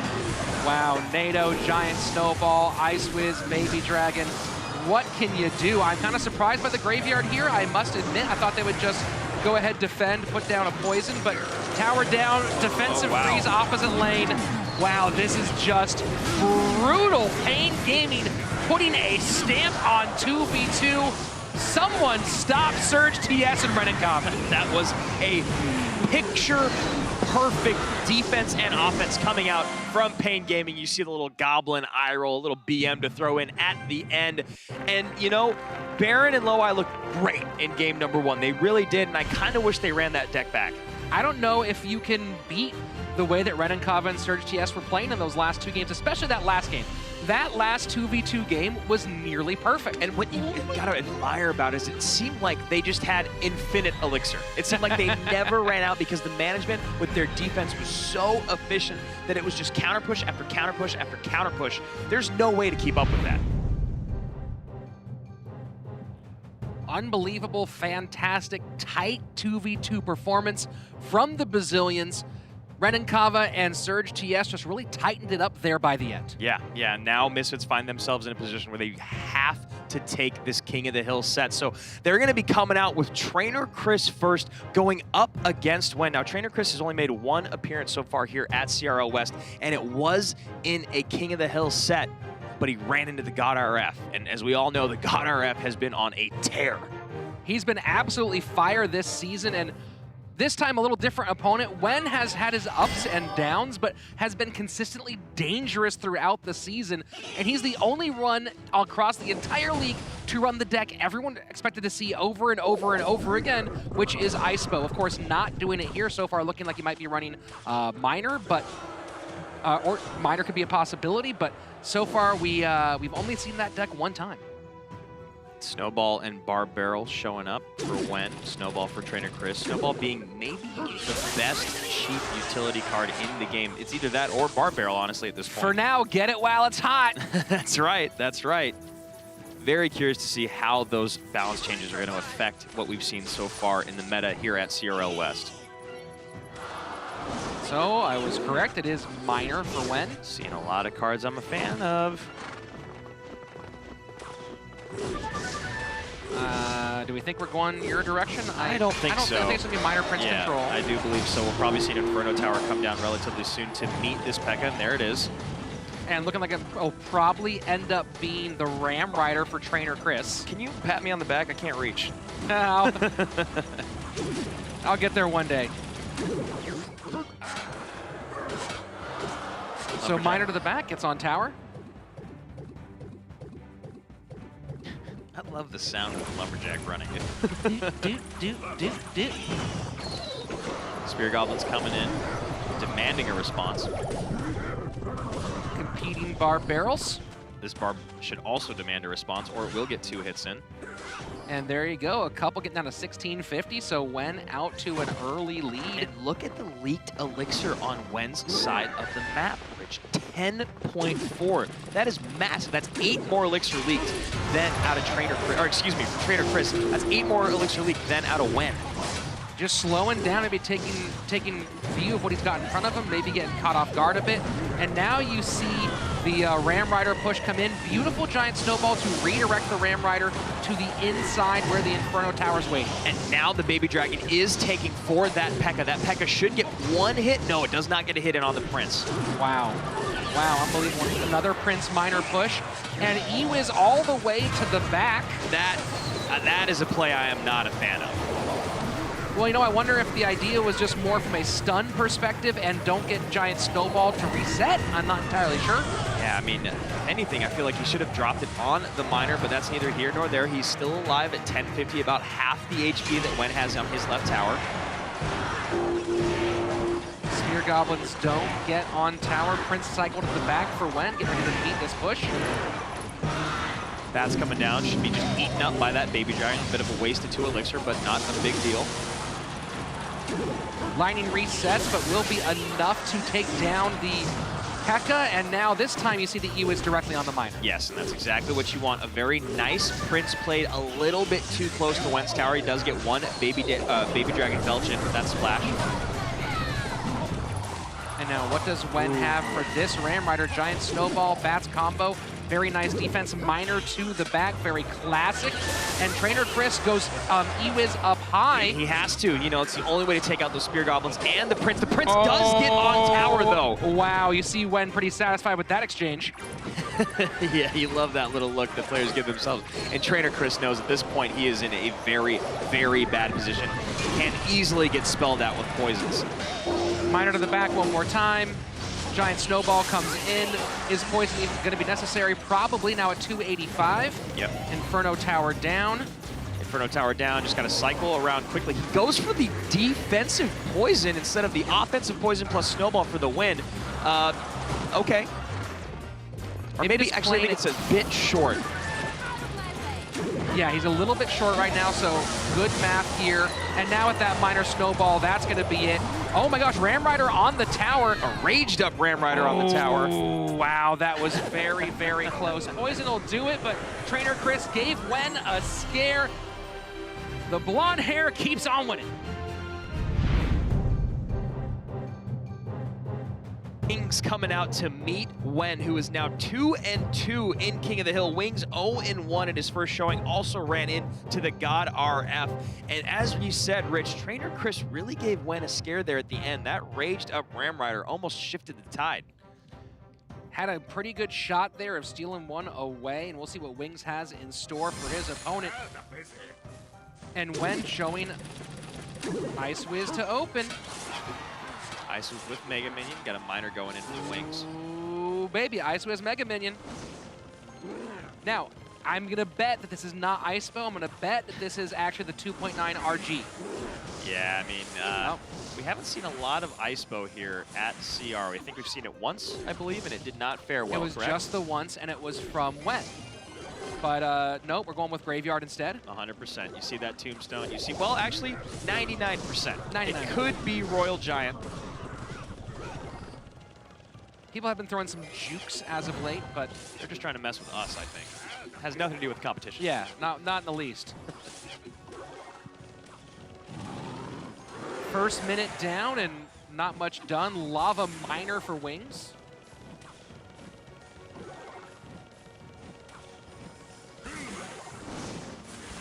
Wen so far has played Graveyard twice in terms of a different sort of Splash Yard variants. Once with Poison and once with Freeze. And Lava Miner has not fared well either. I believe it's only been played once or twice with I think a 0% win rate.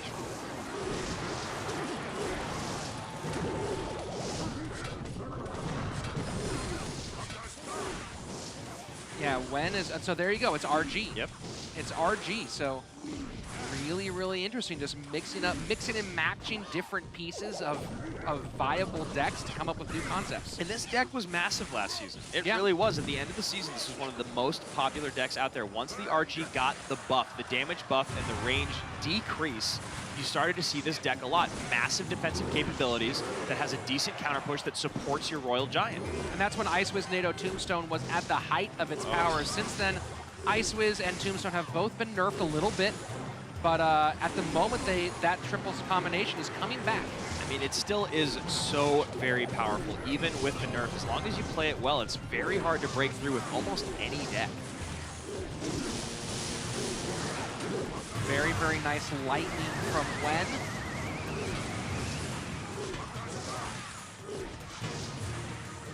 And now Wen has a lot going on this one. He's plenty of Wixer for Wings to defend.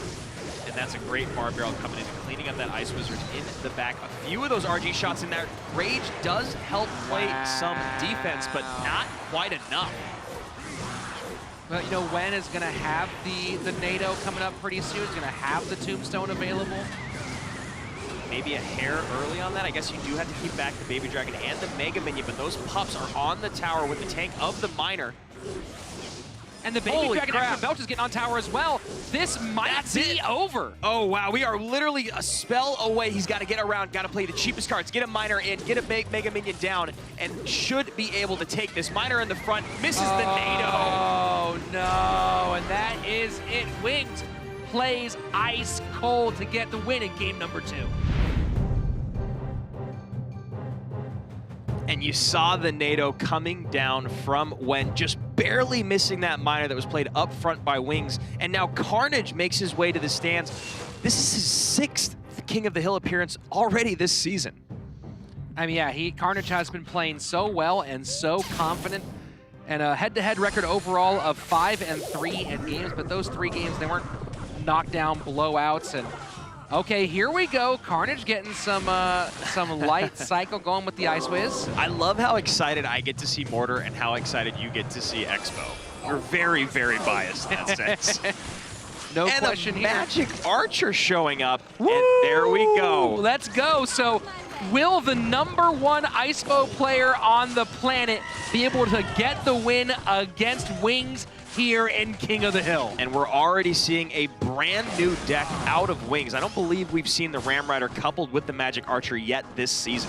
Magic Archer has not been around a whole lot this season. I think he's made 1 appearance besides this one. So this will answer a lot. I mean, Wen's already run this deck once. He's one of the best in the world with it. Carnage, though, is pretty much consensus #1 in the world with his decks. People call it the Carnage deck. This will be the big question is, can he really control King of the Hill games with this Icebo? And you see Wings really keeping up the pressure. He does have an Elixir advantage with that Magic Archer on the field. And a big push coming in here for Wings. And Rocket just in time, but does get a Ram Rider, a Raged Up Ram connection. And the Magic Archer on the tower. Bandit will dash through Raged Up. Oh my goodness. Ooh, boy, so he gets the King Tower activation, but at what cost? Yeah, that is a very, very good question. Now, 800 HP is quite a bit, and Carnage laughing there, but I don't think that's a good laugh. Well, now it also forces him to play his defensive Expo more to the left-hand lane because you go to that right-hand lane, and now you're giving too much spell value. Yep, and you've got to have both the Expos on the field, it feels like, in order to stop these pushes coming from Wings. Now you see he is really doing everything he can to preserve the health of that single Expo on the field. Gets the second one down. That's a big second Expo, and we'll do something fancy here to deal with this Ice Golem. Chooses not to, just loading up on support troops in front of the Expo. And this is where it's going to get fascinating. How is Carnage going to keep that Expo from getting any damage from Wings? And how is Wings going to keep a rotation up? He catches it once again. The cycle here is very hard to keep up with. Another Expo on the field, no ground units. Opposite lane, this time that's an Expo lock, a little Expo lock on the left-hand side and on the right-hand side, so now Carnage showing what he can do with this deck. Inferno Dragon does get on the Expo. Carnage decides not to support this one. Now we are in a firefight, but Inferno Dragon, last second, Tornado pulls it back. It is Wings and Carnage going toe-to-toe, blow for blow. And this is what Wings cannot be doing. He leaked a few Elixir right there. That's the last thing you want to be doing against Expo. You never want to be caught behind with Expo, and if you have an Elixir advantage, you have to use it. Wow, 746, that right-hand tower just hanging on. We are now getting 30 seconds into sudden death overtime, and Carnage starting to look like he has his rhythm. Yeah, 100% Rich, and that is a scary, scary man to play against when he's playing his deck, and he is in rhythm. Takes the one barb shot on that Expo. And look at how deep you see Wings playing his Magic Archer. Yeah, I mean, those defensive Expos really clog up the entire field of play for you. And that was an unfortunate placement on the Expo. The Bandit almost already played, gave it a very, very easy dash and got rid of the Elixir advantage that Carnage had at that moment. Oh, some geometry here, though. Rocket cleans it up, a second Magic Archer, and nice placement with the Ice Golem, but if he's not careful, that's going to turn the Magic Archer directly onto his tower. Very, very nice. Keeps it to the left. Yeah, and now you see Wings keeping the pressure up. He had about a 4 Elixir advantage there, and that's what you have to do against Expo. You got to keep up the pressure when you have an advantage, and right now, this seems impossible to stop. Carnage does get the rocket down. Oh, but it does connect. Ram Rider, one shot from the Magic Archer, a second one down to 30. Snowball will be there in just one moment. Wings takes down Carnage with his Ice Bow. Unbelievable. Once again, you see the frustration on his face. He's like, I'm the best in the world with this deck. Wings feeling great.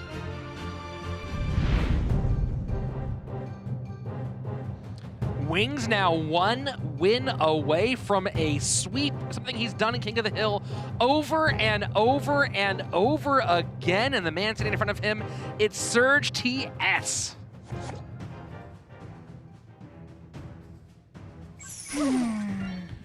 We mentioned Wings' record in CRL Season 1. Overall, game record wasn't that impressive, but where he shined was King of the Hill, where he went 11-3. Yeah, one of the absolute best records in King of the Hill and head-to-head play, honestly. That absolutely impressive, because in 1v1 he was 2-5, really, really struggling there.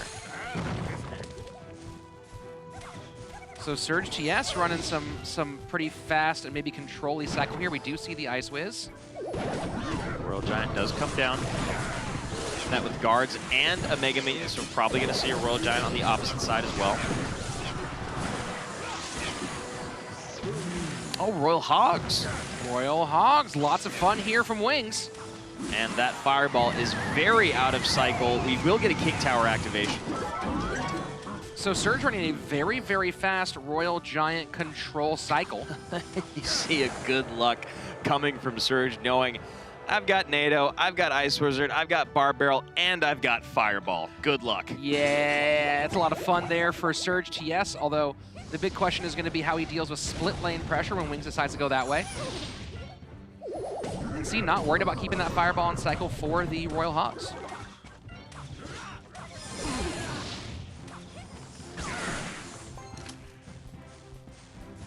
Musketeer in the back for Wings. Getting into double elixir time very soon.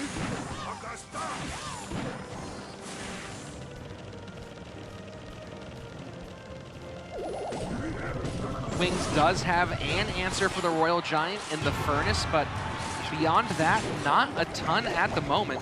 now with double elixir time hitting, you know that Serge is going to get much more aggressive, and he is using that fireball very, very freely, knowing he has so many responses to Wing's win condition. Now we're going to see exactly how he's planning on playing that defense. And that was 11 spent to defend against that Royal Giant push. So while you don't look at that and go, hey, Rich, he did stop the RG. Yeah, he stopped it with a Furnace, Guards, and a Musketeer. Yep. And you see the massive elixir advantage right now at the bottom of your screen, although it is because that Royal Giant was just played in the back. Yeah, interesting. You know, you start a lot of RG pushes in the back traditionally because you have lightning that you're waiting to let get built up in time. This time with the fireball, very interesting to take it from all the way behind the King Tower. And this time choosing or opting to fireball the Musketeer in the tower as opposed to the Furnace, seeing that it is low in HP. Wings does keep the Musketeer alive with that great play, for only just a moment.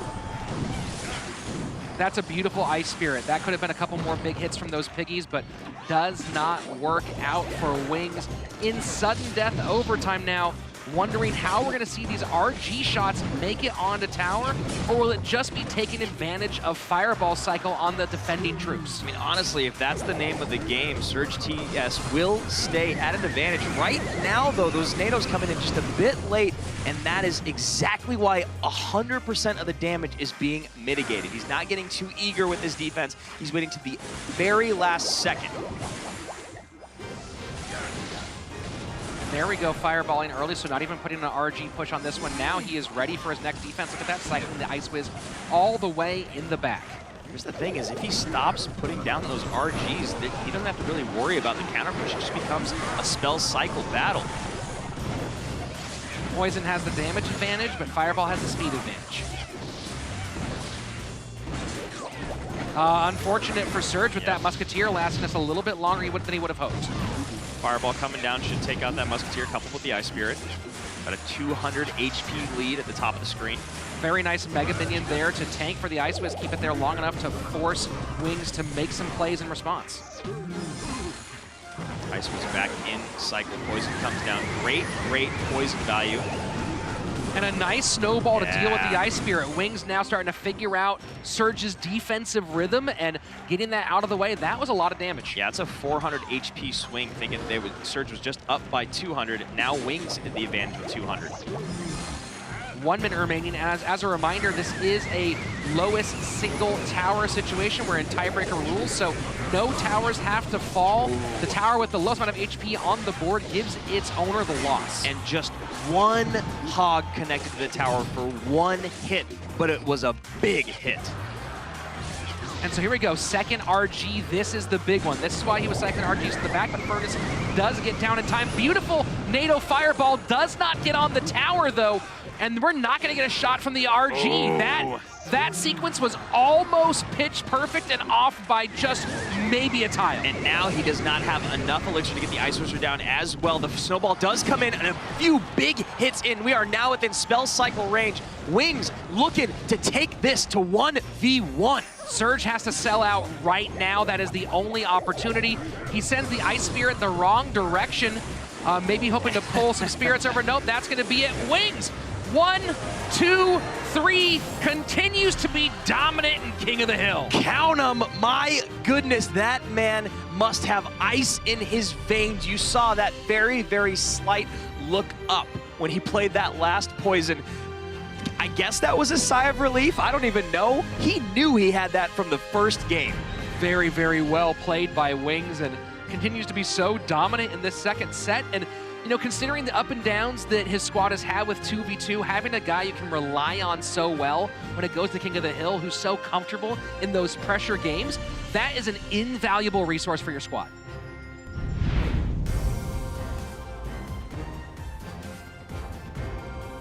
Back and forth, the seesaw of Clash Royale goes. You see Payne taking 2v2 with some great play, and then of course coming out, you think, hey, first win for Payne, and then Wings comes on in and clears the table. So now we're going to our final set. Send out your champions. It's 1v1.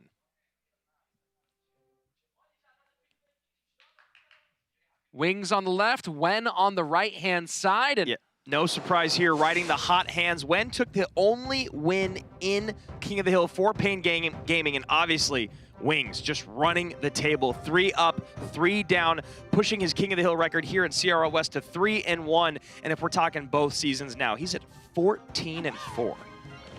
Very, very impressive. Wen throwing Mega Minion in the back. See a quick poison coming down. Tombstone now does not mean Royal Giant. Does not mean Graveyard. And we see a Lava Hound. Yeah, one of the other common places you see it. And Royal Hogs in the opposite lane from Wen.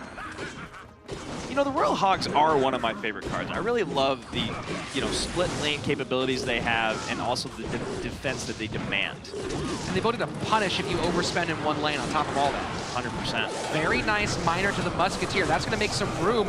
That's going to be a lot of damage on the left-hand lane. A great predictive miner on that Musketeer. And Wings looks over at Wen like, hey, man, are you seeing what's going on with your tower? Okay. Oh, boy.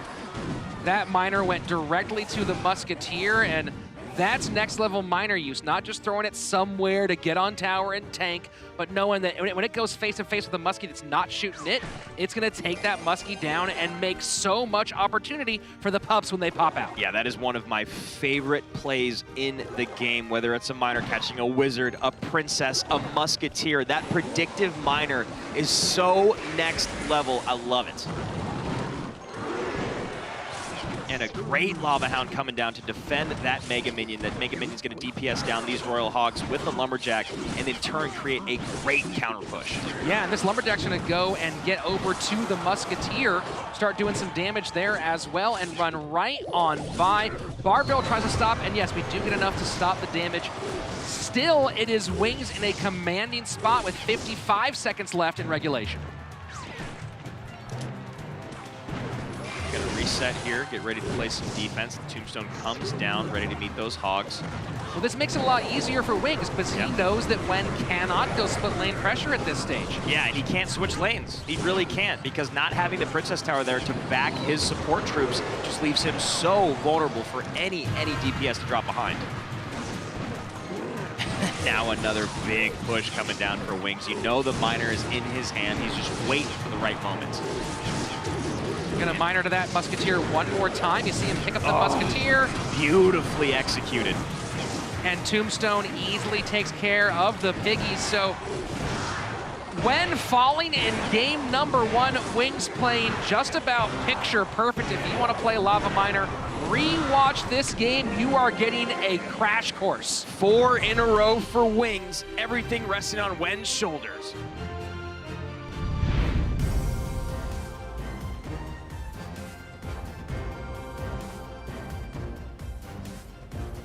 So here we are getting into game number 3. Wen playing Miner Loon and Wings playing a potential variety of decks. We've seen some of these cards moving from place to place these days. As I said, they're just trying to mess with us, Rich.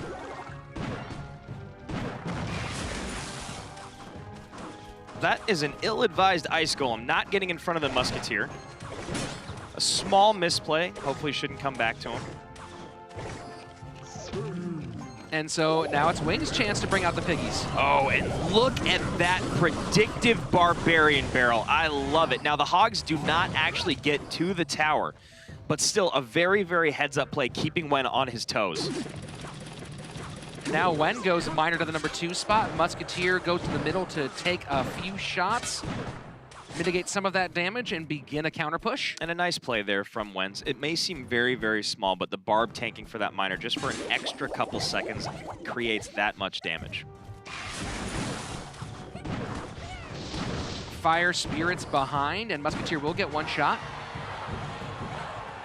Heading into double elixir time. Wen is currently in the lead.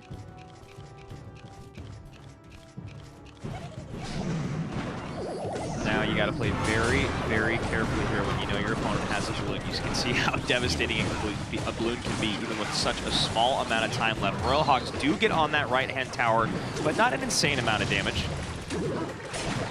And that miner gets in there just in time. Even the guards may have distracted the Muskie at the river to keep it out of Princess Tower range. Ooh, that was a few Muskie shots in that left-hand lane, so now Wen's starting to put on the pressure.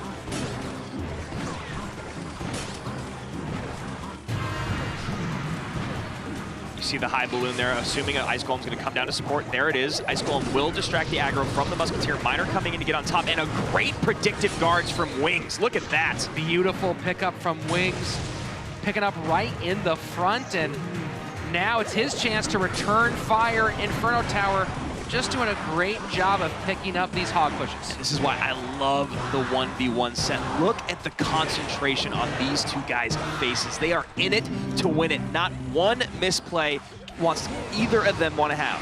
Well, there's no one behind you at this stage.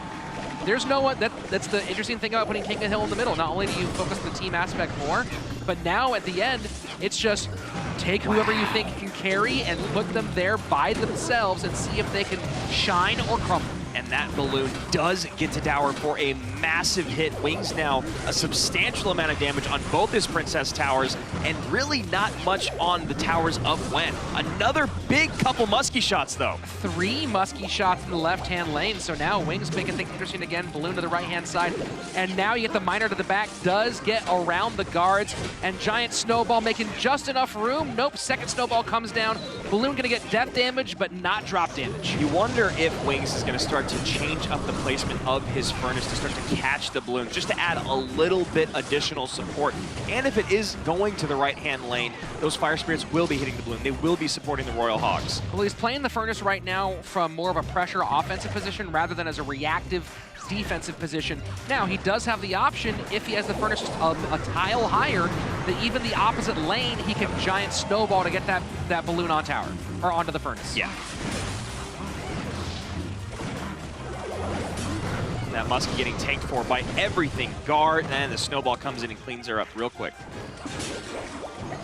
And he plays a little low again, but a perfect Giant Snowball. Maybe especially if you couple that with getting that on the other side of a Mega Minion, could push that. There you go. See, now does he Giant Snowball this over to that side, sends it back, but still has to be able to keep damage off the tower. And that miner is chipping away at the tower, doing a lot of work. Only 680 HP on the bottom right tower for Wings.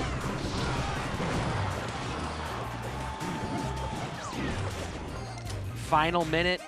And again, this is important. We are not in the lowest single tower right now. This is only game number 2, so Wings might be smart to draw out here rather than keep pressure on offensively.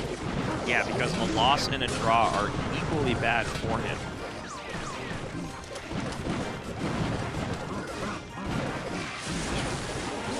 But obviously the chances of going to a game 4 is better. Yeah, I mean, a loss puts him in a do-or-die situation. A draw here gives him 2 chances to win. Exactly.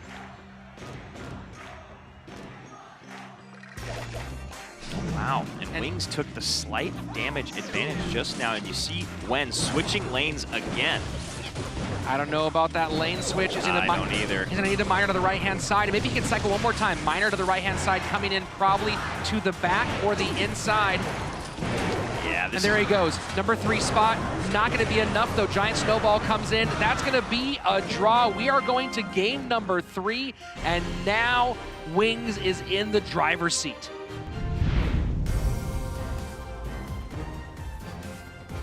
Heading into a game number 3, and we are now going to be in lowest single tower rules. It is tiebreaker rules. No towers need to go down. When a win here extends to a game number 4, but Wings could close things out in the next 3 to 6 minutes. And this is where you really, and I got no biases here, but Wings has had such an incredible showing. It would be brutal to see him fall in the last game. You see the graphic there showing it's 1-1, but that was a draw the last time around. So if you see Wen win, stick around. We got one more game for you.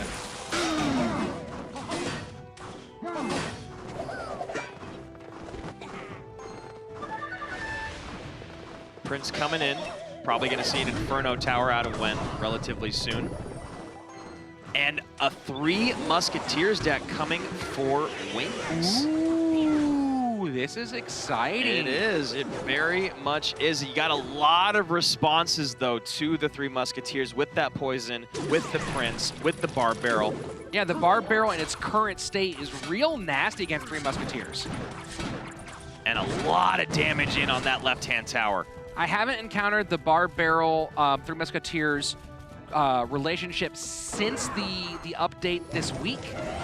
But before the update, it was like a real frustrating part to deal with. And there One of those both the Musketeers on the tower. Ooh, boy, and there's some barbs there as well. Wow. And that's exactly what Three Musketeers do to you. They just catch you without enough defense, and that was a brutal exchange. Bandit catches the Prince, so Wings currently in the lead, but Wen does have that left side in a bit of trouble. And you know what Wings was going for there. He wanted that Ice Golem to pop and kill the bats, allowing the Bandit to dash through to the tower, but not the case. Right now, Wen playing very well. Both these guys only separated by about 100 HP. And Miner to the pump, so not being picked up. That's a nice trade there for Wen. Yeah, not even an attempt to pick it up. Kind of a surprising encounter. Well, this is what Wings want. He's like, you know what, I'll sacrifice that entire situation. Just want to get my next 3M Rams push set up. And the poison is in cycle, so he should be able to mostly ignore the right-hand push, but he's forced to use the Barb Barrel early on to catch that Bandit. Then the Miner, so now he's got to really worry about the left-hand lane. And the poison in once again. Wow, that was very well played by both parties. Wen has Inferno Tower in cycle, easily picks up the Battle Ram. Final 10 seconds of regulation, and Wen close to tying this thing up and sending us into a fourth and final game. Can Wings put a cap on this one, or will Wen steal it away and send us to game 4? And this is gonna be the push, Rich. This is the last big one, it appears. Because after this, you gotta think the Miner might get a couple hits and the poison will come back down. Yeah, nice giant snowball finishing off those two muskies. You see, for those of you who don't play a lot of 3M. Wow. A great snowball coming in. Barbarian on the tower. Bandit still alive. Okay, very nicely cleaned up. 900 HP on around 900 HP on both of Wen's towers. Now watch, Wings gonna continue to put those two Musketeers to the right-hand lane to the healthier tower, so that when the poison comes down, it's not getting more value on the tower that's in trouble. Exactly, and it's not ever going to be enough to take out both, so he always supports with an Ice Golem or a Bandit, and that's what Wen wanted to do last time, was to Barb Barrel the already injured Musketeers. So now we're going to see Miner to this left-hand tower as soon as this Prince turns back around. So there you go, Miner to the inside back. Neither Dark Prince nor the Bandit pick it up. Even with the dash, an incredible Miner there in between both parties. The way that Wings is using Ice Golem in front of those troops to deal with the bats is really nice. And a great snowball Barb Barrel coming in to mitigate that push. That was an incredible exchange, because it would be so easy to overspend on defense right there. And then, again, you are in trouble against Three Musketeers if you overspend on defense. Those of you using Ice Golem on ladder, whether you're playing 2.6, whether you're playing 2.9, whatever sort of cycle deck you're playing, get that Ice Golem leveled up. You see Wings, they're not happy with that exchange. Yeah. I was going to finish that thought. Get that Ice Golem leveled up, because when Ice Golem is equal level to Bat Skeletons, its death kills them. When it's one level below, it does not kill. Oh my gosh, there we go. Miner to the back of the tower. Poison is down. Oh my goodness. Wen is going to win this thing and send us to a game number 4. And Wen ignores the Bandit in the right-hand lane, knowing that he will still be able to take the tower in the left. Wow, game number 4 coming your way.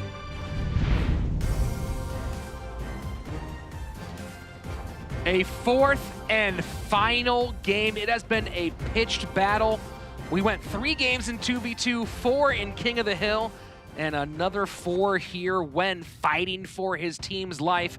Wings hoping to put a capper on what has been a fairly brilliant performance today. Yeah, he's done so much for his team Misfits today, but honestly, it all doesn't matter in the long run if he can't bring it home right now. Both these guys are like, I'm not going to make a misplay. see the Ice Wiz from Wen, you're like, what the heck's going on here, butta? It is lowest single tower. Could he be going some sort of Ice Wiz control deck? And a really nice snowball to put that Ice Wiz in range of the Musketeer. Now the Bar Barrel and the Ice Wiz are completely negligible.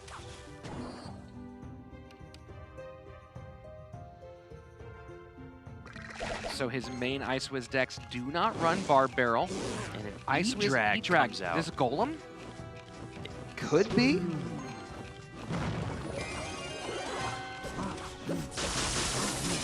RG, or Piggy's opposite lane, mostly dealt with. We'll get a decent amount of damage in. Whoa, that's quite a lot, down to under 2,000. And a guard stab. Royal Giant comes down. We did see the double dragon RG combo a lot at the end of last year's CR season. Not really too much in competitive play, but a lot on ladder and in grand challenges. Will Wings go for a King Tower activation? The Musketeer on the outside not letting that happen, actually. Wow. Oh, and that, wow. You can see Wings look up with some frustration. He did not think that that was going to go that way. Yeah, he couldn't really deal with that with that Electro Drag because it was on the inside, the Musketeer on the outside. That triple, you try to put something on the inside between the Princess Tower and King Tower for the activation, but you couldn't because if you did, the triple shot would just hit the Muskie as well. Yeah, and that's actually a really, really tough King Tower activation. Now, a lot of pros make it look very, very easy, but you've got to time it perfectly with that third lightning bolt coming down from the E-Wiz. And as Rich said, if you play it right in the middle of your King and Princess Tower on the side that's being attacked, you should be able to get a King Tower activation. And a lot of fireball value there as well. And now we'll probably see this activation at this point. If he has a solo troop, we might see him go for it. No, he goes high instead, decides to let to try to put pressure on and not go for something fancy. Yeah, a nice poison there, predictive poison on the Tombstone. Should get a decent amount of hits in on or with these Royal Hogs. But that RG is on the tower. That is a late and low Furnace. That's tower down. And Wen just closed this thing out for his squad. You see the give up snowball. Wings know he just misplayed. Unbelievable. Pain Gaming, wow. And look at the frustration on Wings' face. He did so much for his squad today when reveling in glory. Pain Gaming taking this one after a battle. My goodness. That wasn't a battle, Andrew. That was a war. Oh, man. Back and forth, back and forth. Pain takes set 1. Misfits take set 2 on a massive showing from Wings. Then Wings shows up again in set 3, but Wen says, no, no, no. This is our day. Pain Gaming over Misfits. Lampiao, so happy for his boys. They played exceptionally well, ups and downs. And this is kind of a cathartic one for Wen, who's definitely had his moments, but really hasn't come into a big, big win so far here. Lost his big 1v1 shot beforehand. This is a massive win to take off of one of the best head-to-head players here in CRL West. And you see the sportsmanship down on the field, but the frustration on Misfits' faces, you can imagine how close they were. They could taste the victory in the biggest moment so far for him here at CRL West. Man, Pain Gaming showing up 2-1. I mean, you know that one hurts a lot for Wings. You don't want to lose a game that way. Yeah. But why did he misclick in that moment? Because Wen was keeping the pressure on, was making him play off of his back foot. And the more you're pressured, the more likely you make mistakes. So, you know, you might put that on Wings to a certain degree, but really you put that more in Wen's corner because he forced a situation where Wings was likely to be playing quick, rush, and make mistakes. And if I'm one of the other 11 teams in the league right now, I'm paying attention to how aggressive Pain plays in the 1v1 set, in the 2v2 set more so. These guys are ready to take the league by storm. Now, they had a showing against Cream, their Latin American rivals, and they lost in their very first match. Since then, they've taken down Queso and Misfits in dominant displays. Very, very dominant, very confident displays. Now, one other fun wrinkle from this is Icebo's appeared twice now from 2 Icebo Masters. It is currently 0-2, so all the prognosticators saying the Icebo would dominate here at the tournament. It's appeared twice, and so far has come up with a big old bagel. I mean, here's the thing. Again, that deck is so popular in Grand Challenges and in ladders. These guys play 10 to 12 hours a day. Most of them have won over 100 Grand Challenges. That means they know how to beat Icebo. Well, a fantastic win for Pain Gaming. Let's go down to the floor where Rachel is standing by with our winners. Thank you so much, guys. I'm down here with Wen, the madman himself, and what an intense final 1v1. You pulled it out in Game 4. You managed to bring it home. Just tell me how you're feeling right now, because your team is so excited. É muito bom poder ajudar meu time com essa vitória. A gente sabia que a gente estava precisando disso. A gente não pode ficar negativo nesse campeonato. A gente treinou todas as semanas fortemente para isso e os resultados acontecem graças ao esforço de todos, e não só a mim. He said that it's so good to be positive in the tournament. We're practicing a lot to come here and win, and this helped a lot of the team. Your team was definitely supportive of you there, but I want to know, going up against Wings as an opponent, he brought so many interesting things to the table. Can you just walk me through those final matches against him? Não. Ela pediu como é que você se sente de ganhar do Wings, que tinha vindo de uma vitória boa, e qual a sensação? Eu sabia que ele estaria confiante depois de ter limpado o nosso rei da mesa, mas eu sabia também que minha equipe me ajudou a treinar essa semana toda e tal, então eu fui preparado e eu sabia que ia dar bom no final, sempre dá. Wens knew that he came from a sweep in the King of Hills, so he knew that he will be confident, and because of the practice all the week, he was confident too, and he could bring this win to home. A lot of what led into your victory was super precise placement of your different cards and just excellent timing. So tell me, how do you achieve that? Não. Ela pediu como é que você se sente por ter os posicionamentos bons e por ter deck anti-meta também. Esse deck aí é caracterizado, eu já peguei boas posições em rankings globais no jogo mesmo, então eu sabia que eu poderia contar com ele nessa hora certa. Mesmo muito tempo sem usar esse deck, eu sabia que quando chegasse a hora certa eu ia poder contar com esse deck, porque eu já sei usá-lo, né?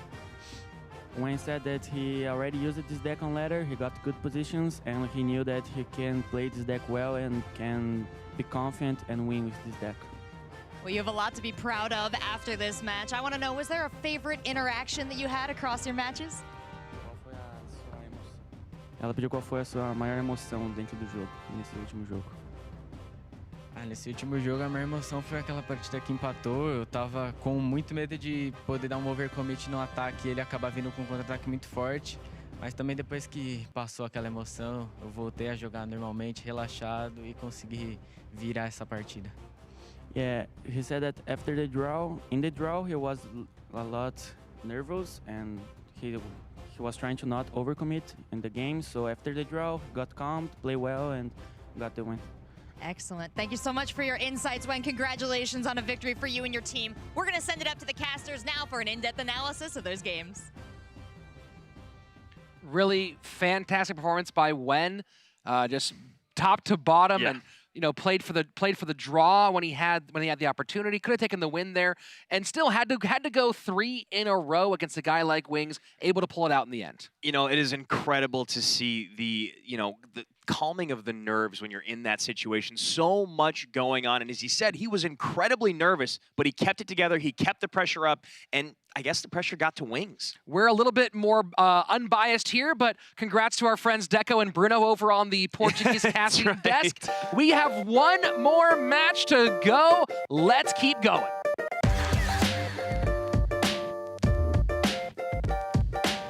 And here we go, the final game of the day. Team Dignitas on the second appearance today, up against Energy. And the big question here is, even though their 2v2 is nice and set, is Thunderstruck got all of his ducks in a row and ready to play? In a row is a great term. I'm not sure. There's got to be some first appearance jitters, and now that he's got those shaken off, maybe today is the day that he shows up and shows us why he won that Red Bull MEO tournament. And of course, we also saw this morning the debut of Blaze for Dignitas. Looked a little bit squinting under the lights here today. So, these two guys both making their CRL debuts. Hopefully they're both feeling a little bit sharper, a little bit more relaxed, a little more focused, and ready to come out firing And look, these are two teams full of young, talented players. I am really excited to see when they go head-to-head. Yeah, and I think they're both feeling the pressure a little bit from maybe their last performances, even if they did fall their way or, you know, their records. I mean, it's very early on. Nothing's been said and done, but these guys want to come to play today. So we got Hazard, Thunderstruck, Carter, and of course, Chief J coming out today for Energy. And looking across the other side, I noticed something kind of interesting in the walkout. It's only 3 players being fielded for Team Dignitas, so Blaze not able to make the second match of today's show. You do have Frost, Oxalate, and Eddie, and of course, best shoes in the game, PT105, coaching the squad. I'm really excited to see these guys come out firing today. You know they want to get one back from this morning. Yeah, we're probably going to see Frost and Oxalate going right up against Carter and Hazard. Carter and Hazard proving to be one of the best 2v2 duos out there. Let's get into set number 1.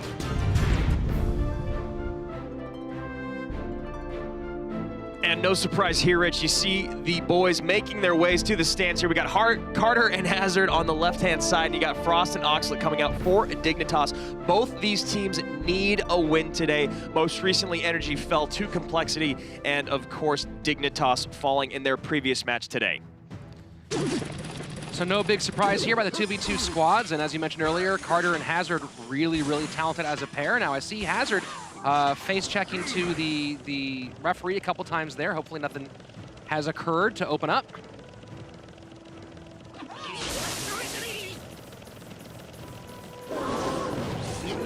About a half elixir leaked by 2 of the players on the field.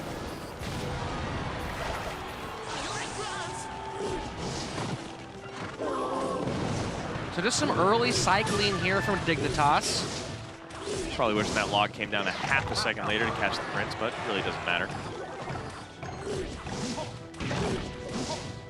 You know, I really like the choice to distract the Prince with the skeletons there.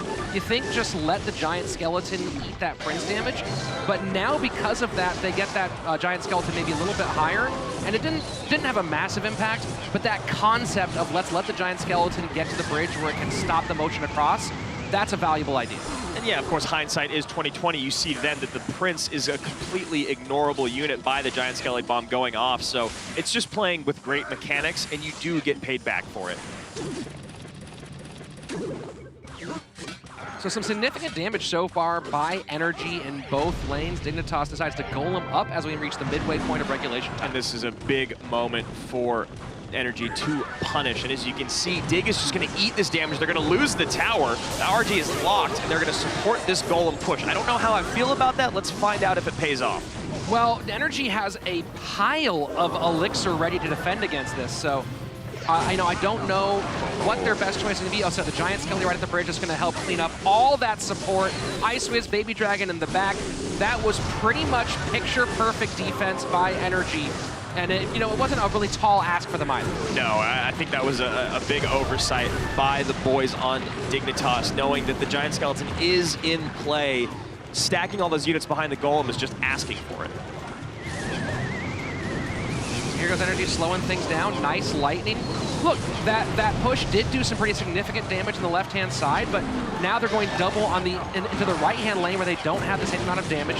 The question is, can they get this back within the next 30? And they have nothing to put behind this Golem because of that Giant Skeleton, so now they got to switch lanes once again, going for the weaker tower, but a Prince and a Baby Dragon are very easily distractible, and that Baby Dragon does get belches in on the tower. That is a bit of a misplay by Energy. Wow, the Miner down to 243 log cycle, so Fireball will send us into sudden death overtime. And somewhat surprising here is Dig in the lead, although they're behind on Elixir, and this push could be the one that puts the nail in game number 1. It feels very, very difficult for Dignitas to come back because now they still have to mount a big Golem push. Golem is the win condition, which means you've got to mount a push and put units behind it. Energy can just drop Royal Giants at the river and in the pocket and punish. Look at that. Yeah, GG. You know, Energy did a great job here defending, did a great job capitalizing, and Dig may be a little over-aggressive in a couple situations.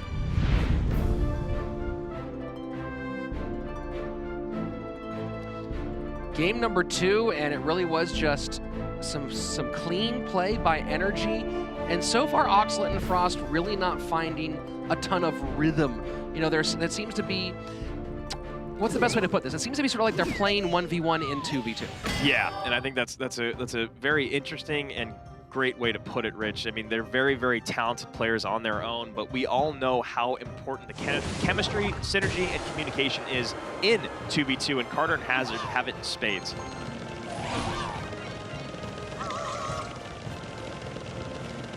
And I do believe that Golem, especially double Golem, is a meta of the past in 2v2. I think that there's just too many things that are aggressive and quick and fast. Or you saw that last game, a giant skeleton can be dropped on all your support troops and just clean out all the elixir. Well, also, the fact that there's no bans makes it so you now can control with NATO and Rocket if you have them together. Just, there's nothing that like, you can get out of the way of a double Golem. Yeah. Double log coming down to back up that RG, but also to take out the Witch. And now a raged up Baby Dragon should be just enough with that Fireball. Very, very well played by Energy. Yeah, that was really beautiful gameplay. You can see Carter's even turned toward Hazard, maybe for comfort, maybe for better communication. He just wants to be close. Here we go. First 80 seconds down in game number 2 of our opening set, and Carter and Hazard immediately pushing hard in the left-hand lane when they see that Witch behind. And that's a lot of elixir spent. That's 11 elixir spent on defense in the left-hand lane. And that RG still does get in with the Lightning. Again, very well played by Energy. We saw yesterday in Immortals a team that makes plays, organized, orchestrated plays that are executed perfectly, and you see it's very hard to keep up with. And Energy, Hazard, and Carter, I think they're just right behind Immortals in 2v2 skill level. RG Lumberjack at the bridge one more time, keeping the pace on. And another great log to back those units up, and an RG that is raged up, getting 3 to 4 shots in. So going for the graveyard RG push, and the freeze comes in. I don't know if this will be able to get that much. Wow, that actually is quite a lot of damage, maybe more than I expected. But they've got a lot coming down the lane right here, and a very, very healthily supported RG with a great Lumberjack up front. You know the Lightning's gonna come back down and take out that Inferno Tower, and that should be tower down. Golem will get back in with the rage, get one more shot, 2 more shots. That's going to be tower down, so Energy just sits back, defends, and heads into King of the Hill with a 1-set lead. And sometimes the best defense is an offense. They push in the right-hand lane, knowing that Dignitas must play defense. That graveyard is not going to do anything, even with the freeze. 7 seconds left, and if it does, that right tower goes down as well. Wow! And look at that. High fives from Carter and Hazard, and they are feeling good. Their 2v2 seems like it's only gotten better in the offseason. And you see the frustration on Frost and Oxalet's face. Once again, very, very talented individuals, but sometimes the team just doesn't have it. You need to switch it up maybe. Maybe bring Blaze in, maybe bring Eddie into that 2v2 set, because Frost and Oxalet just aren't clicking. You know, it's hard to get that synergy together, but it's also we've seen the best of 2v2 this week with what we saw on the other day with Immortals play, right? That perfect working, pulling off plays, really thinking about 2v2 as its own separate game. One of the challenges some teams had last season was approaching 2v2 like it was just 1v1 with 4 players. Yes. And you have to make that adjustment to be successful in this set. So this gets fascinating now here in King of the Hill, because you have 2 teams with a very interesting mix of head-to-head skills. You got to think Ox is sort of the big gun for his team, for Dignitas. And then over on the side of Energy, you have this guy in Thunderstock who seems like he might be the big hammer dropped in. Right. But Hazard and Carter are both skilled head-to-head players themselves. Yeah, I'm actually kind of surprised to see Oxalet in the very first set here, or game of King of the Hill. It seems like maybe you'd want to save your home run hitter to be the last guy out, but maybe for him it's about a thing with confidence, a thing with nerves. Sometimes guys do not like having all that pressure of being in that last position. This match is, I feel like, a really big opportunity and big moment for both of these squads overall. Energy, you know, they really want to start off their season right. They want to get in the win column. They took that unfortunate loss their first time out. And Dignitas, you know, they're going to have some really difficult matchups as the season goes on. And with an understaffed and underfilled Energy, this might be a chance to draw some blood and get one more in the win column. And I think it's so incredibly important for Dignitas to get a win today, because you know, momentum is so huge in this, and mentality, maintaining the mentality that you deserve to be here, that your team is just as good as everyone else, that you can still end up in first place is so important, and falling 3 in a row can just be devastating to that confidence. So Hazard going with the Ram Rider, which we've said it before, has been one of the most popular decks so far in CRL Season 2, but has a really struggling win rate overall. Yeah, we're sitting at about 37%. Yeah, which is just, it's one of those things where you see Ram Rider a lot, you see Royal Giant a lot, and both of them really are struggling. I mean, Royal Giant Furnace, the most popular archetype here at CRL, is at a 33% win rate. So maybe it's time to change up your formula. And shockingly, control decks have been doing really well in Season 2, which is something that was not happening in Season 1. Yeah. Maybe because of the bans or whatever it was. Yeah, minor control has been doing very well, and Balloon, shockingly, at currently an 80% win rate. I hate the Balloon. I know, you and I have talked about the Balloon quite a lot. It's so frustrating. Oh, there you go. I really like that play. Protecting the Muskie and then protecting the Rascal Girl, and you see a pretty even trade on the left-hand side of your screen. Double elixir time, and now Hazard trying to put on some more pressure, but Furnace doing a good job. It's going to be very hard to get that Ram Rider through as long as that Furnace can stay in cycle. And as far as Oxlade goes so far, this is wow, the Ram Rider does connect, you know. And it gets some hits in, and the minions are on the tower. That's a massive exchange for Energy's Hazard. And you see Hazard smirk there a little bit. Maybe he heard me talking about that Ram Rider being difficult and was like, you think it's difficult? Watch this. The other thing, too, about putting, let's say, your best 1v1 player up front is if he does fall, how does that make the rest of your team feel? So interesting, you know, when I saw the Furnace and the Ice Golem, I was thinking maybe Graveyard, but when the Rascals came out, it kind of maybe gave me pause for a second going, I mean, could he be running a strange RG Furnace variation? Because often you put the Musketeer behind a deck like the one the Oxlade's running, but here we are, Graveyard, and be able to pressure with those Fire Spirits and get some tank behind the Rascals and the Ice Golem. Yeah, and you've seen Oxlade go for it a couple times, splitting the Rascals, and ideally for him, he would be able to split the Rascals, support both sides, and then whichever side Hazard has a harder time defending, then drop a Graveyard down. But that has not happened for him yet. And that Ram Rider should get to the tower. The Rage, the Giant Snowball, very, very nice play there from Hazard. Now down to 514. Does not have a big spell, so really no great option for spell cycling. Has to play some clean defense here and get at least one more Ram Rider, most likely on that tower. Yeah, this is where Oxlade really needs to make sure he gets his poison down. There it is to clean up those minions, but I believe it is too little, too late. Everything cleaned up, nothing to tank for those skeletons. Bandit rushing in the right side. Look at that Lumberjack on the left. Yeah, Lumberjack now putting more pressure onto Oxlade. This is a pretty tough position because now he has to defend on both sides and can't really put as much work into a counter push to get that left-hand tower down. Lumberjack gonna come in. This should be cleaned up pretty easily by Oxlade, but spending 9 elixir on the push. And as he said, since Hazard has no big spell, if Oxlade is able to just maintain this defense and get those poisons in on that left-hand tower, he could end up taking it, but he's really, really cutting it close on both sides of the map. You know, I wonder if that was a choice to eat the Bandit there, or if it was a lack of having stuff in cycle, choosing maybe, you know what, I don't want to spend an extra 2 or 3 elixir right now when I need to play for the bigger defensive moment. And those Rascals coming down just a second late, not catching the Musketeer. Now you have a Ram Rider that will not be distracted. Snowball comes in, very, very well played. Oh. Desperation Furnace just barely catching there. And that's, wow, he's just playing everything he can. You see Hazard in rhythm right now. He's feeling the motion. Yeah, you think there's got to be a Ram Rider coming down very soon. Knowing the Furnace is out of cycle, he's going to try to put together a big dual lane push. Lumberjack goes down, Ram Rider comes in, raged but stunned.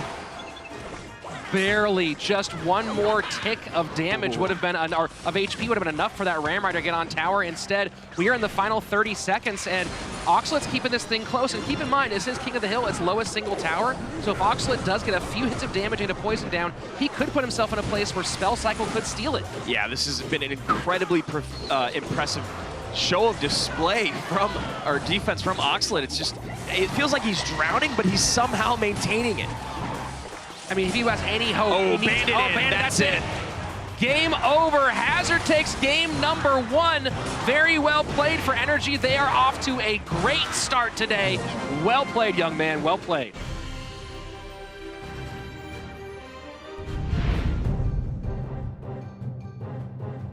Now Eddie up next for Dignitas up against Hazard. And you could feel that entire last game that Oxlet was kind of just a step behind in Elixir and in defense, and it finally caught up with him in those final seconds. Now, Eddie is known as a Lava Hound player. That's kind of his big go-to. So the question is, does Hazard put him on Lava Hound and prepare to stop those big aerial pushes? And so far, Eddie's had a mixed start here. We got Eddie at the top, as you said, playing Lava Hound, and he had fallen last match to Surgical Goblin in King of the Hill, but before that, he did take out Tommy in 1v1, which is no small feat. Yeah, Eddie had a great start to the season, giving Dig their opening win. And here's that minor Royal Giant deck that starts to get more and more popular. A Fireball coming in at the perfect moment that the clone comes down, but that's a lot of Elixir on the field. And that Lumberjack is being tanked for. Now tanking for the Lava Pups. And nothing to clean up the end of this, and Hazard knows he got caught. Hazard just knows he got caught. That's the thing about Lava Clone, is you overcommit with your spell early on. As you saw, that Fireball came down. It did clean up a lot of the clone units, but then he had nothing else. You know, I think that the big issue there was the RG play. You think about playing into the same lane as a Lava Hound, but the RG just didn't really have any chance to get on tower in that situation, and it left him a little bit low and a little bit out of cycle to deal with that on defense. And that's a 6 Elixir card that provides no defensive capabilities at all, and you saw that Lumberjack and the minions just clean it up. That was a very, very rough first exchange for Hazard, and it does feel like it's going to be very tough to bounce back. Especially playing against that Lumberjack. You see Royal Giant gets a surprise, kind of a shot I didn't expect there, but that Lumberjack and Furnace combination is going to do a lot to stop that Royal Giant. Coming in, caught well by the Skeletons. Hazard recognizes that, and he's feeling the pressure. If you didn't know that, birthday cake means pressure. So Eddie Lava's on the left-hand side, and at this point, just stay over here. He might still lose that right-hand tower, but Hazard's gonna have to spend a lot to get it and still deal with what's coming down this left lane. Yeah, the only way to actually take that tower is to ignore the offensive strike that's coming on the left-hand side. And as you can see, this tower will go down once again if he does not do something about it. Yeah, 2 baby dragons, all the pups. Eddie just doing what he does best, which is rocking the Lava Hound. Rich, you called it early on. Hazard throws up the white flag, and one of the only 3 crowns we've seen here at CRL West.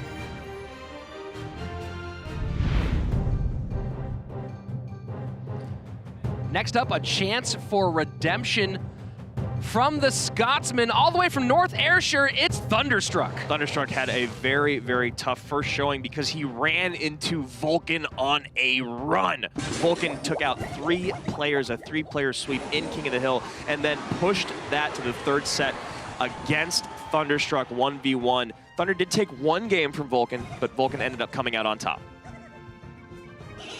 Thunderstruck, of course, the Red Bull MEO champion. Fantastic work in that tournament from top to bottom, and one of the players that nearly everyone was clamoring for to see in CRL this season, and very excited to see he finally found out with a squad, and now up against Eddie, who's running a different RG Furnace variant with the Barbarians. Yeah, very interesting. Barbs have been making their way into a lot of decks. Thunderstruck maybe not having Inferno Tower in cycle, or thinking that he could just clean it up with what's on the field.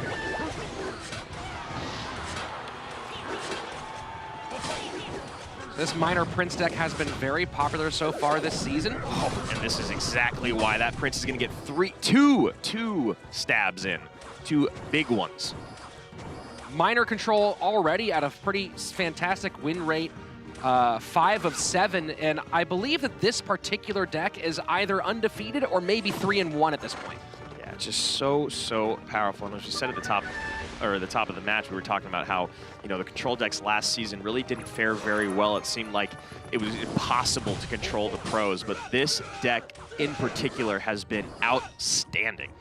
This is a kind of annoying situation for Eddie to be in, and playing with the Barbarians. I don't know what other options he has for picking up the Miner. So now what you have is a 5 Elixir card as your primary and really your only way to truly pick up a Miner. And it gives such excellent poison value every single time. You can Miner poison if he's going to use the barbs to pick it up. And look at that. Bats doing some work, taking out the big guy. Thunderstruck playing very, very well right now, and this is also just a difficult matchup for Eddie. Yeah, Miner comes in once again. You see that, just no way to pick it up. There's nothing. You can maybe do a predictive bar barrel, otherwise you are just giving an insane amount of value with the Barbarians. And there's the Inferno Tower coming down. EQ does come in. Have we seen Royal Giant EQ before this season? I'm trying to think if we've actually seen that combination yet in 1v1. We've seen it come together in 2v2, but at this stage, Thunderstruck has a lot of damage on both towers. You see Gone on the left-hand side as well, so this poison will do it. Even if he loses his right-hand tower, he's probably going to be able to take this one on the left-hand side as well. And we have seen this variant one other time, the RG EQ. It was successful, but it was only played once. Snowball comes in, one of my favorite ways to take down a tower, and Thunderstruck feeling great. And there's a real-world BM. Enjoy that, Thunderstruck. Have fun.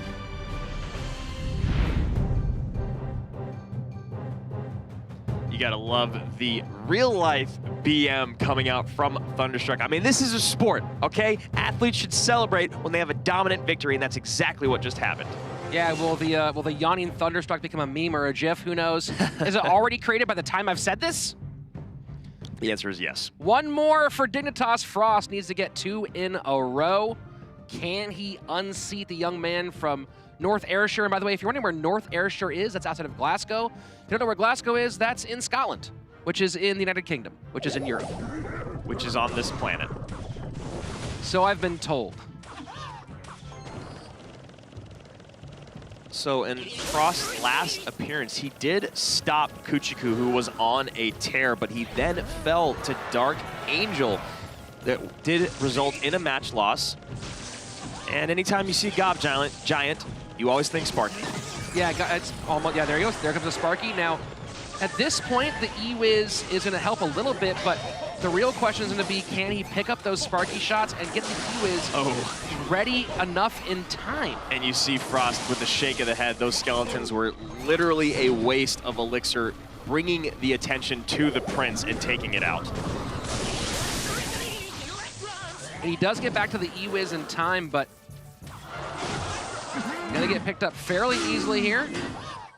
Creating a good counter push. That Dark Prince might get a charge hit in. If not, okay, there we go. Snowball has to come down in addition to the Mega Minion because of Thunderstruck Snowball.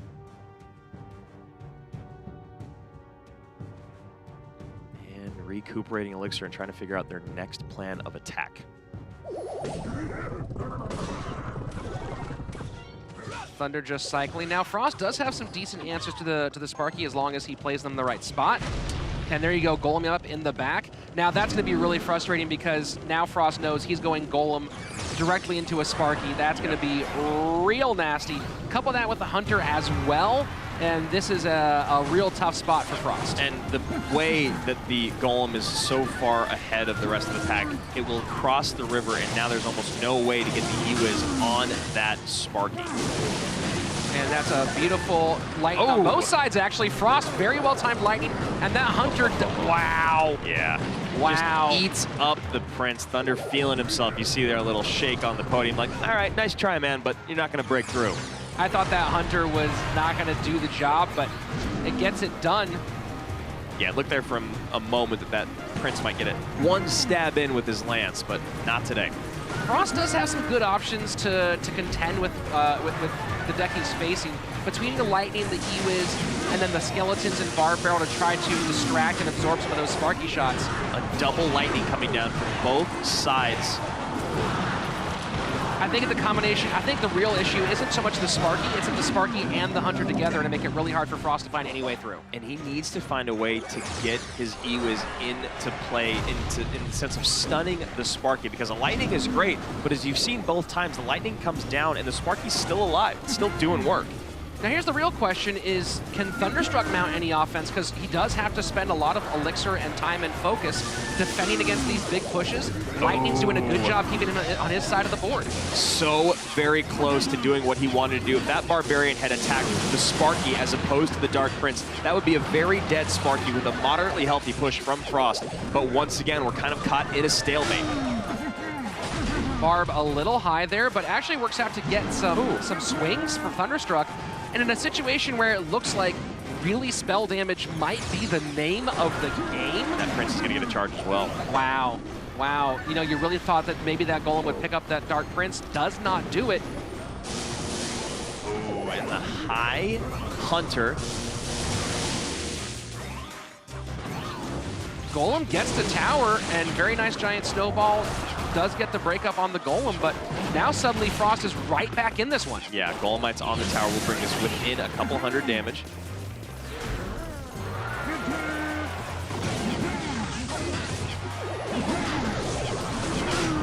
And that's a lot coming down the lane. I like this shift, not trying to make it to a Goblin Giant Sparky push. Yep. Just get a Goblin Giant, make enough room, get it through, get the tower damage. Thunderstruck, good awareness of where he is in the match right now. Yeah, 300 HP in the lead, along with the Snowball and a Lightning. He's got a commanding lead with only 80 seconds left. And now here he goes, Sparkying for defense one more time. Hunter does not get a second shot off. That would have been really valuable. Oh, man. Now that Ewiz comes down, will it be able to get on the Sparky? No, it will not. Barb will come in to clean up all of those troops again. Now, does Thunderstruck choose to Goblin Giant? Yes, here he does. How does he deal? Does not deal with the Barb Barrel, but still, Goblin Giant should get at least one shot on the tower, maybe two. Very, very valuable shots right now. Giant Snowball makes just enough room for a second shot. And now, with 200 HP separating them, and the Lightning's on the field, and only 30 seconds left, Frost needs to make something happen right now. You know, a Lightning in that moment on the Sparky and tower as the Prince charge down, if it was in cycle for Frost, might have been a big payoff. Instead, now choosing the Golem up high. I like that high Golem on top of the Sparky. You do think the Thunderstruck will be able to get back around to one. There it is. But will it be able to clean up this big push? Prince might get on the tower. One big stab in. That's a huge stab. And that's a really valuable Lightning. Frost might be doing it. He did it. He takes game number 2 of King of the Hill, and Thunder, no BMing this time because he knows that just slipped through his fingers.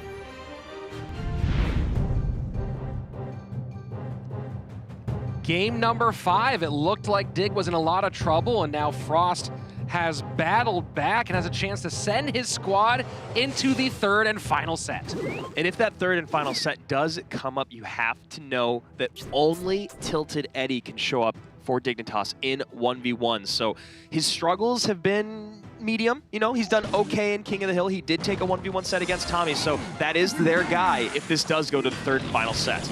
And Frost playing Hog. The question is Hog EQ or 2.6? Pretty much the two things you'd expect. We have not seen 2.6 yet, and it's Hog Earthquake. And you see him with a kind of like a tilt of the head and a small smirk to himself. You wonder if he's immediately thinking matchup in his favor. Probably not. Because he sees Ice Wizard and Dark Prince, he thinks Graveyard. Yeah, Splash Yard, and with that NATO, it's going to be, that Inferno Tower is not going to do a whole lot against the Graveyard. You might even see an aggressive push here. I thought for a second, with how much Elixir had, maybe Carter was trying to bait out an overcommitment on defense there. Yeah, I think that's exactly what the idea was. However, it ended up being a negative Elixir trade for him, evening them up.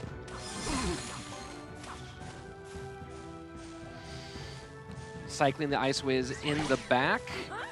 And despite Frost kind of hating to play in high-pressure situations, he's so great at it. He's almost, I think that Frost is actually better when it's high pressure than when it's low pressure. Yeah, and I understand the stress that it causes him, but hey, if that's when you perform at your best, that's something special. So Valk's up a second time. Baby Dragon going to be able to deal with a lot of that, though. Ice Wiz to help. Yep. Maybe one tile over, might have got a little more value out of the Ice Wiz. And this is going to be a nice value on the Inferno Tower, taking out both these units. So this is interesting, though, because we've seen this quite a bit from Dignitas so far, playing the Inferno Tower to the outside rather than the inside. Yeah, and you saw with Blaze, it kind of paid off once, and then it didn't pay off the other time. You know, a flying machine can pick that across without being targeted by the Princess Tower, which is devastating. However, there's obviously no flying machine in play. And beautiful sequence from Carter, sets up a graveyard push, eats the Hog Rider shot, activates King Tower. And very nice defense from Frost on the other side with, you know, the Valkyrie coming down, the Archers played in the center. Now the Archers are supporting this Hog push, and it will get to tower with that EQ.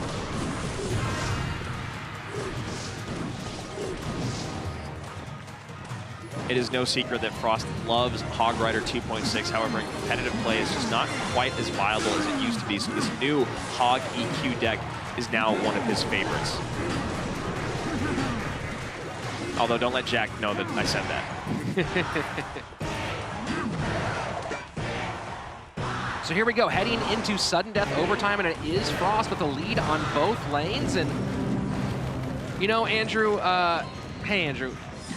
This morning at, one of these mornings, I experienced an earthquake. And you know the first thing that I thought? What was the first thing you thought? It's way too early for spell cycle.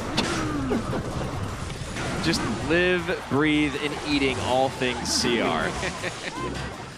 So Carter's starting to get those earthquake spell cycle on the left-hand tower, maybe a little bit early there, not getting a ton of value, but he is currently in the lead, and there you see again, and not getting on the Ice Whiz at all, so he does want to get tower damage. Maybe he's feeling like 3 Elixir isn't a big commitment, but would have loved to get the Ice Whiz as well. And here we come, a big graveyard push coming in. They will be tanked for. Those skeletons are tanked for, however, the Valkyrie is on them, but the one skeleton in the 3rd miner spot did get a lot of hits in.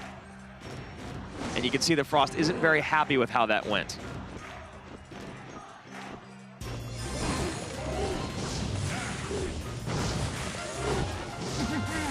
So Frost has to deal with both lanes, and gonna get and the Valkyrie is a really nice option to have when you're playing against Graveyard, and really is. Backs it up again with some skeletons as well. So, and as are the Archers, you know, they have such a quick attack time that was a very easy defense, and you see a strong counter push coming down the lane that must be responded to by Carter. Frost is in a great position right now.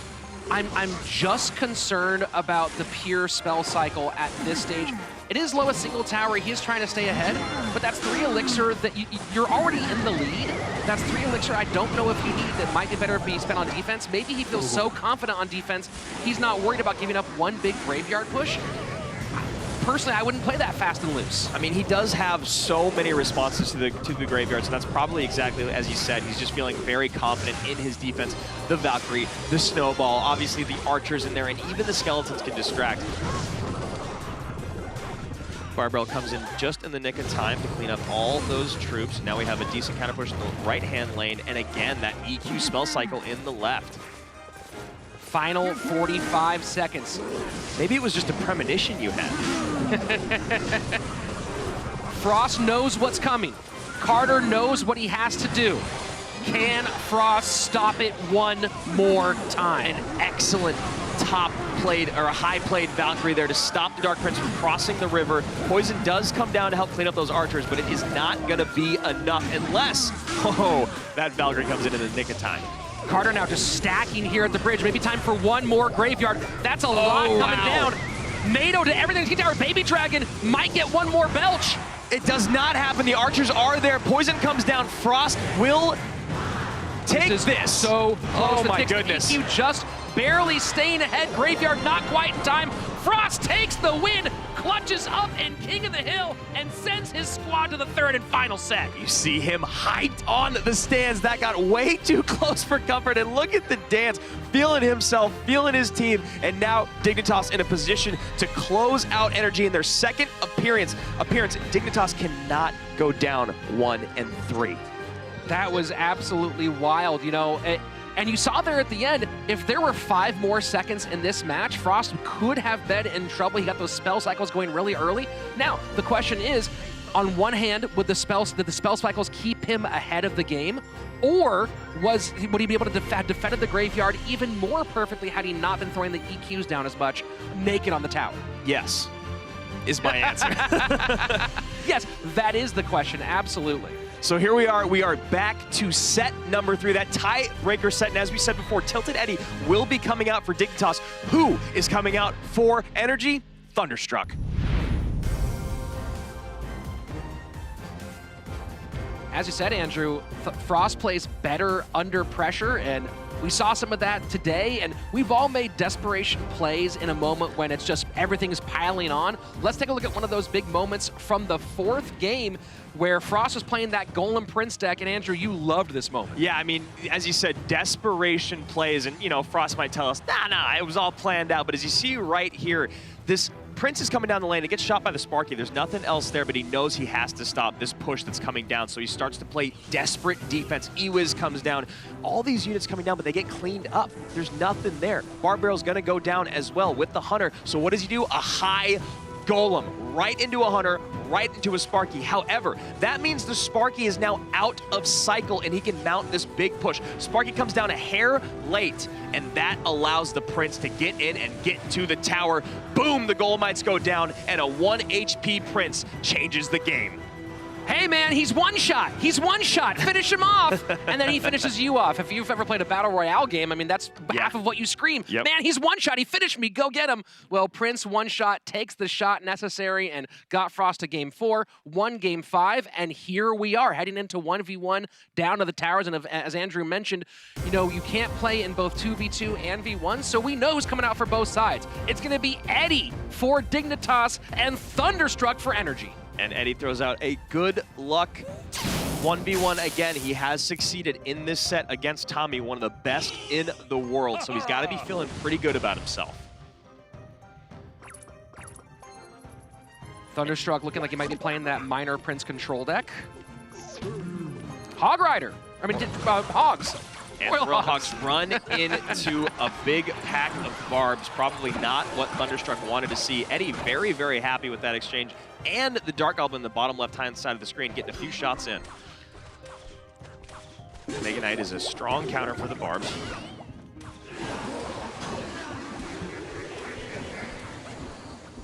So, Piggy's Mega Knight for Thunderstruck. This is looking like this RG deck from Eddie. Yeah, and this deck was popular for a little while. I actually really enjoyed this deck, the Royal Hogs and Mega Knight deck. I actually believe it was the classic deck challenge that had me start to play this a lot in war battles. So first minute down, no significant damage on either side.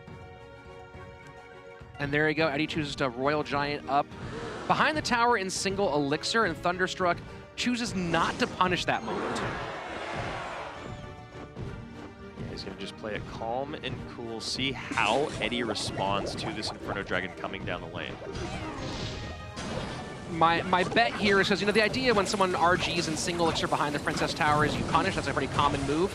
My bet here is that Thunder was expecting the Furnace was also in cycle, and those Royal Hogs get picked up very easily. Yeah, and Eddie did a very nice job of keeping his push up without overcommitting, and now you can see these guys are basically even. Down to 1880 is Thunderstruck's left-hand tower. Fun fact, that's the year the light bulb was invented. Not true, I have no idea. I was just going to say, is that true? Probably not, in fact. Spear Goblins on the left, Royal Hog on the right, and now we got our RG coming down with minions behind it, and it will get a couple shots in. A couple big shots, so now Eddie putting the pressure on both lanes. And honestly, that Dark Goblin has been doing such a great job of making sure that Mega Knight does not cross the river with a bit of health. And Eddie is just sitting on those furnaces, getting them in perfect timing to pick up the Piggy pushes. Although Spear Goblin's getting some pretty good damage there on the right-hand line. Yeah, great value for those Spear Goblins. Final 15 seconds of regulation, and things are still pretty close, but so far Eddie feels like he has just a little bit better rhythm in this game. And it feels like this is where Thunderstruck's going to go left, and Eddie is probably going to want to go right with an offensive assault. But that Mega Knight is going to make its way to the tower. A big time jump and a late Furnace and late Barbs. And the giant snowball behind the Mega Knight gave a little extra help to get those minions off the board as well. And Thunderstruck throwing out a little bit of BM, I believe. The oops could have been a reference to that last encounter.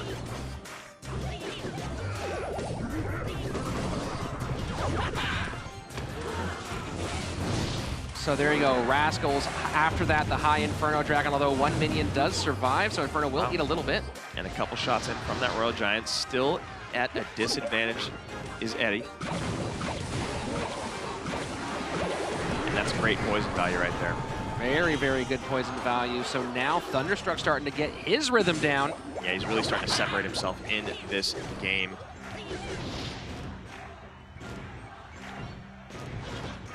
Minions in Mega Knight.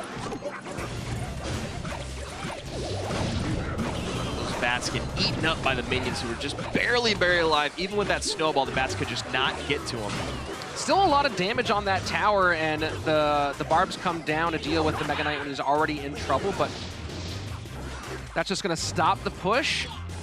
Keep Eddie alive on that side a little bit longer, but now with only 96 seconds left, he needs to get some damage on one of these towers and make this a little bit closer as we start getting near the end. Ooh, and that is a great push in the right-hand lane.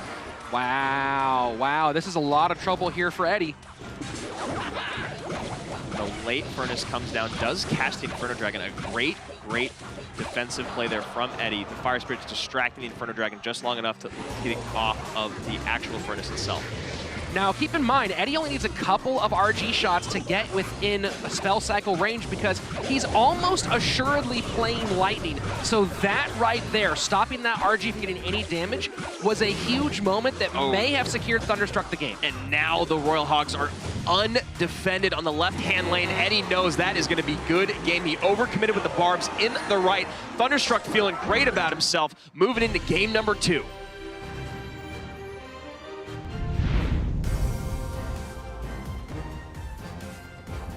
You know, on second thought, Andrew, of course it was Earthquake as that final spell, which would explain why we didn't see it. A Lightning would have been put on that Inferno Dragon much earlier. Exactly. It would have been regularly used on the Inferno Dragon to reset, obviously, the burn and to take it out. But hey, there's a lot going on up here. You know, you see Royal Giant, you think it's going to be Lightning. But that Hoggy, or that RG EQ deck with the barbs, making a couple appearances here. Yeah, that's nice snowball value. That's a little fun right there. So looking like potentially either that Minor Prince deck again from Thunderstruck. At the top of your screen. Oh, Pekka just in time. And here's where we will see the Inferno Tower come down. Yep. So that'll be some good Inferno Tower value here, getting Mega Minion and Pekka. And you love this cheap push. I'm a huge fan of 5 elixir pushes with Minor. You force that high Electro Whiz out that will get cleaned up by these Spear Goblins, a negative trade. First minute down, and oh wow. It is Expo, he is Pekka. Very interesting. This is not a super popular Expo deck. No. And Prince is really annoying as an Expo player. Bar Barrel, obviously, annoying as an Expo player. Inferno Tower, annoying as an Expo player. Yeah, especially what I'm very curious about to see if Thunderstruck can pull this off at some point is if he ever predicts that Expo with the Inferno Tower. He could drop it and back, but if he throws it up just a half second before, he can really ruin Eddie's day. Yes, 100%. And also, there's not a ton of log value for Eddie here. A lot of times, you know, people will start to spam the bridge or try to split their cheap units, and that log will really clean it up. But as you can see, that's only the Spear Goblins that will really be affected a lot from Thunderstruck.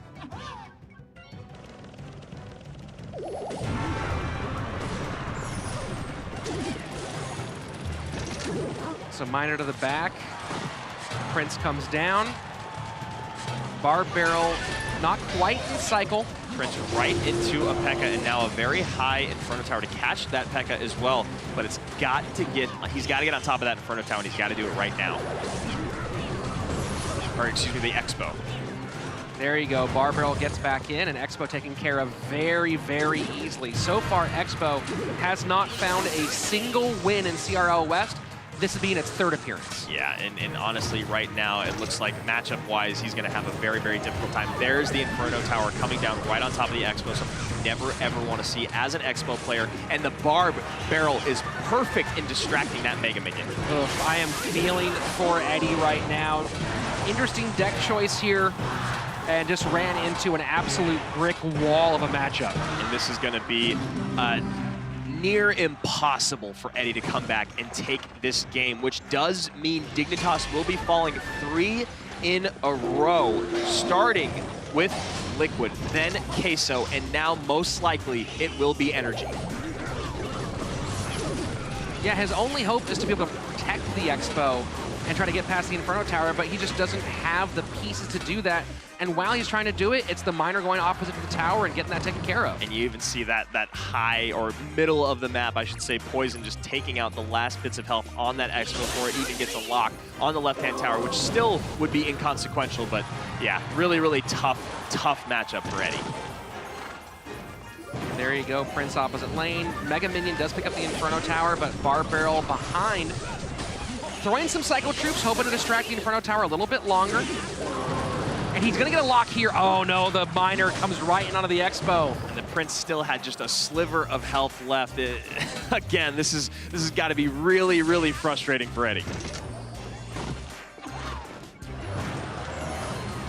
And it's funny, Thunderstruck knows that Eddie's gonna play that Mega Minion to catch the Inferno Tower. He just doesn't really care.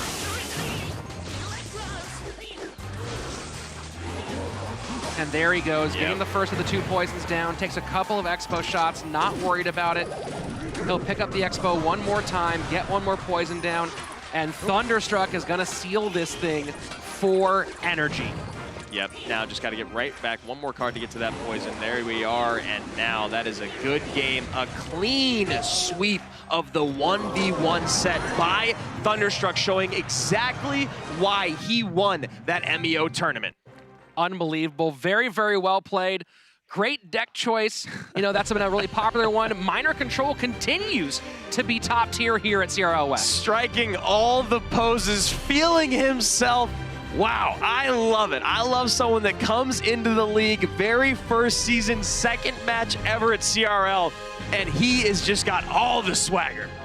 Well, when you're playing like that, and look, again, the matchup was an unbelievable disadvantage for Eddie, but he played it clean.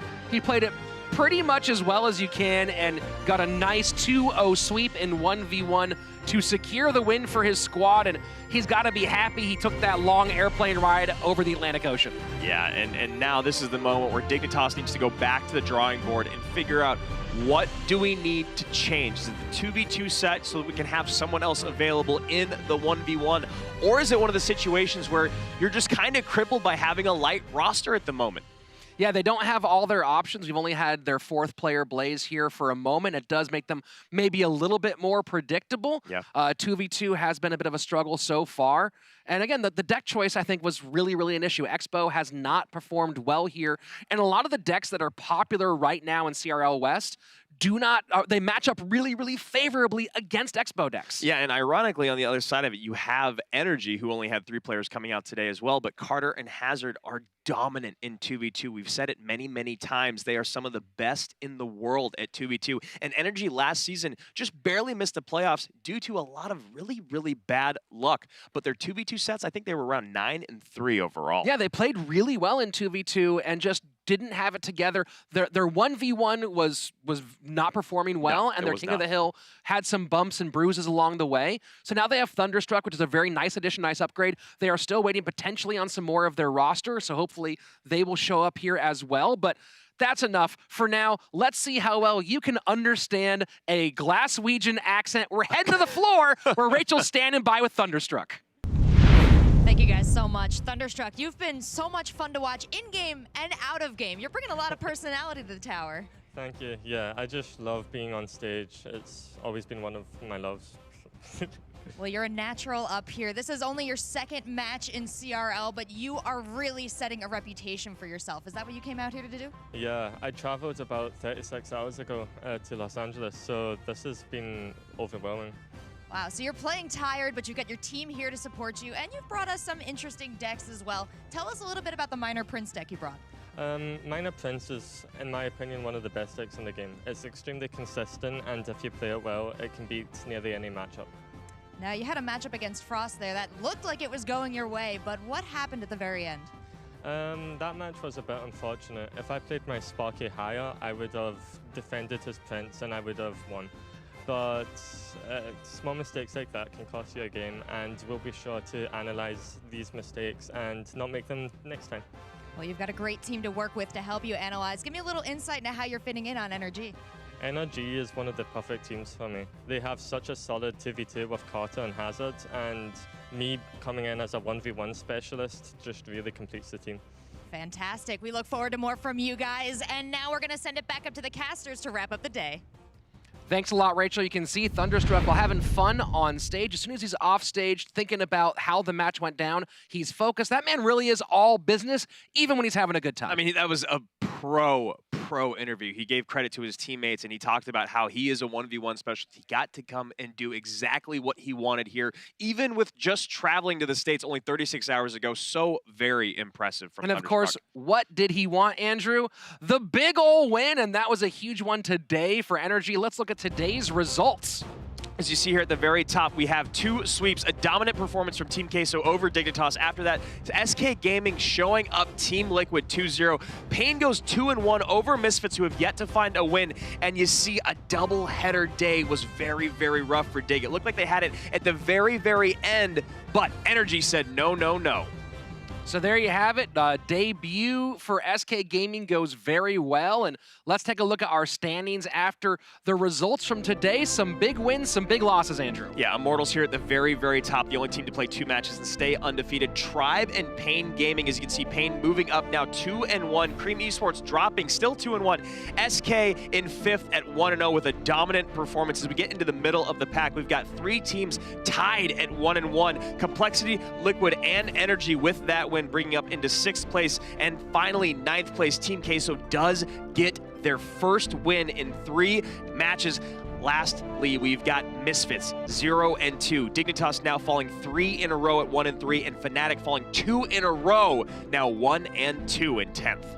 It's been a really fun day, and of course, you can join us here, not just 1, not just 2, 3 days a week, Wednesdays, Saturdays, and Sundays. During the weekdays, 5 p.m. Pacific, 8 p.m. on the Eastern Prime Time, and on the weekends, 10 a.m. and 1 p.m. if you're on the left coast and the right coast. Of course, share this, follow, subscribe, like, send a smoke signal, try to get a Ouija board and communicate with the dead, see if they'll come back and watch. I'm Rich Slayton, that's Andrew Guy. Remember, never unwrap your burrito because the rewrap absolutely never works. We will see you next week.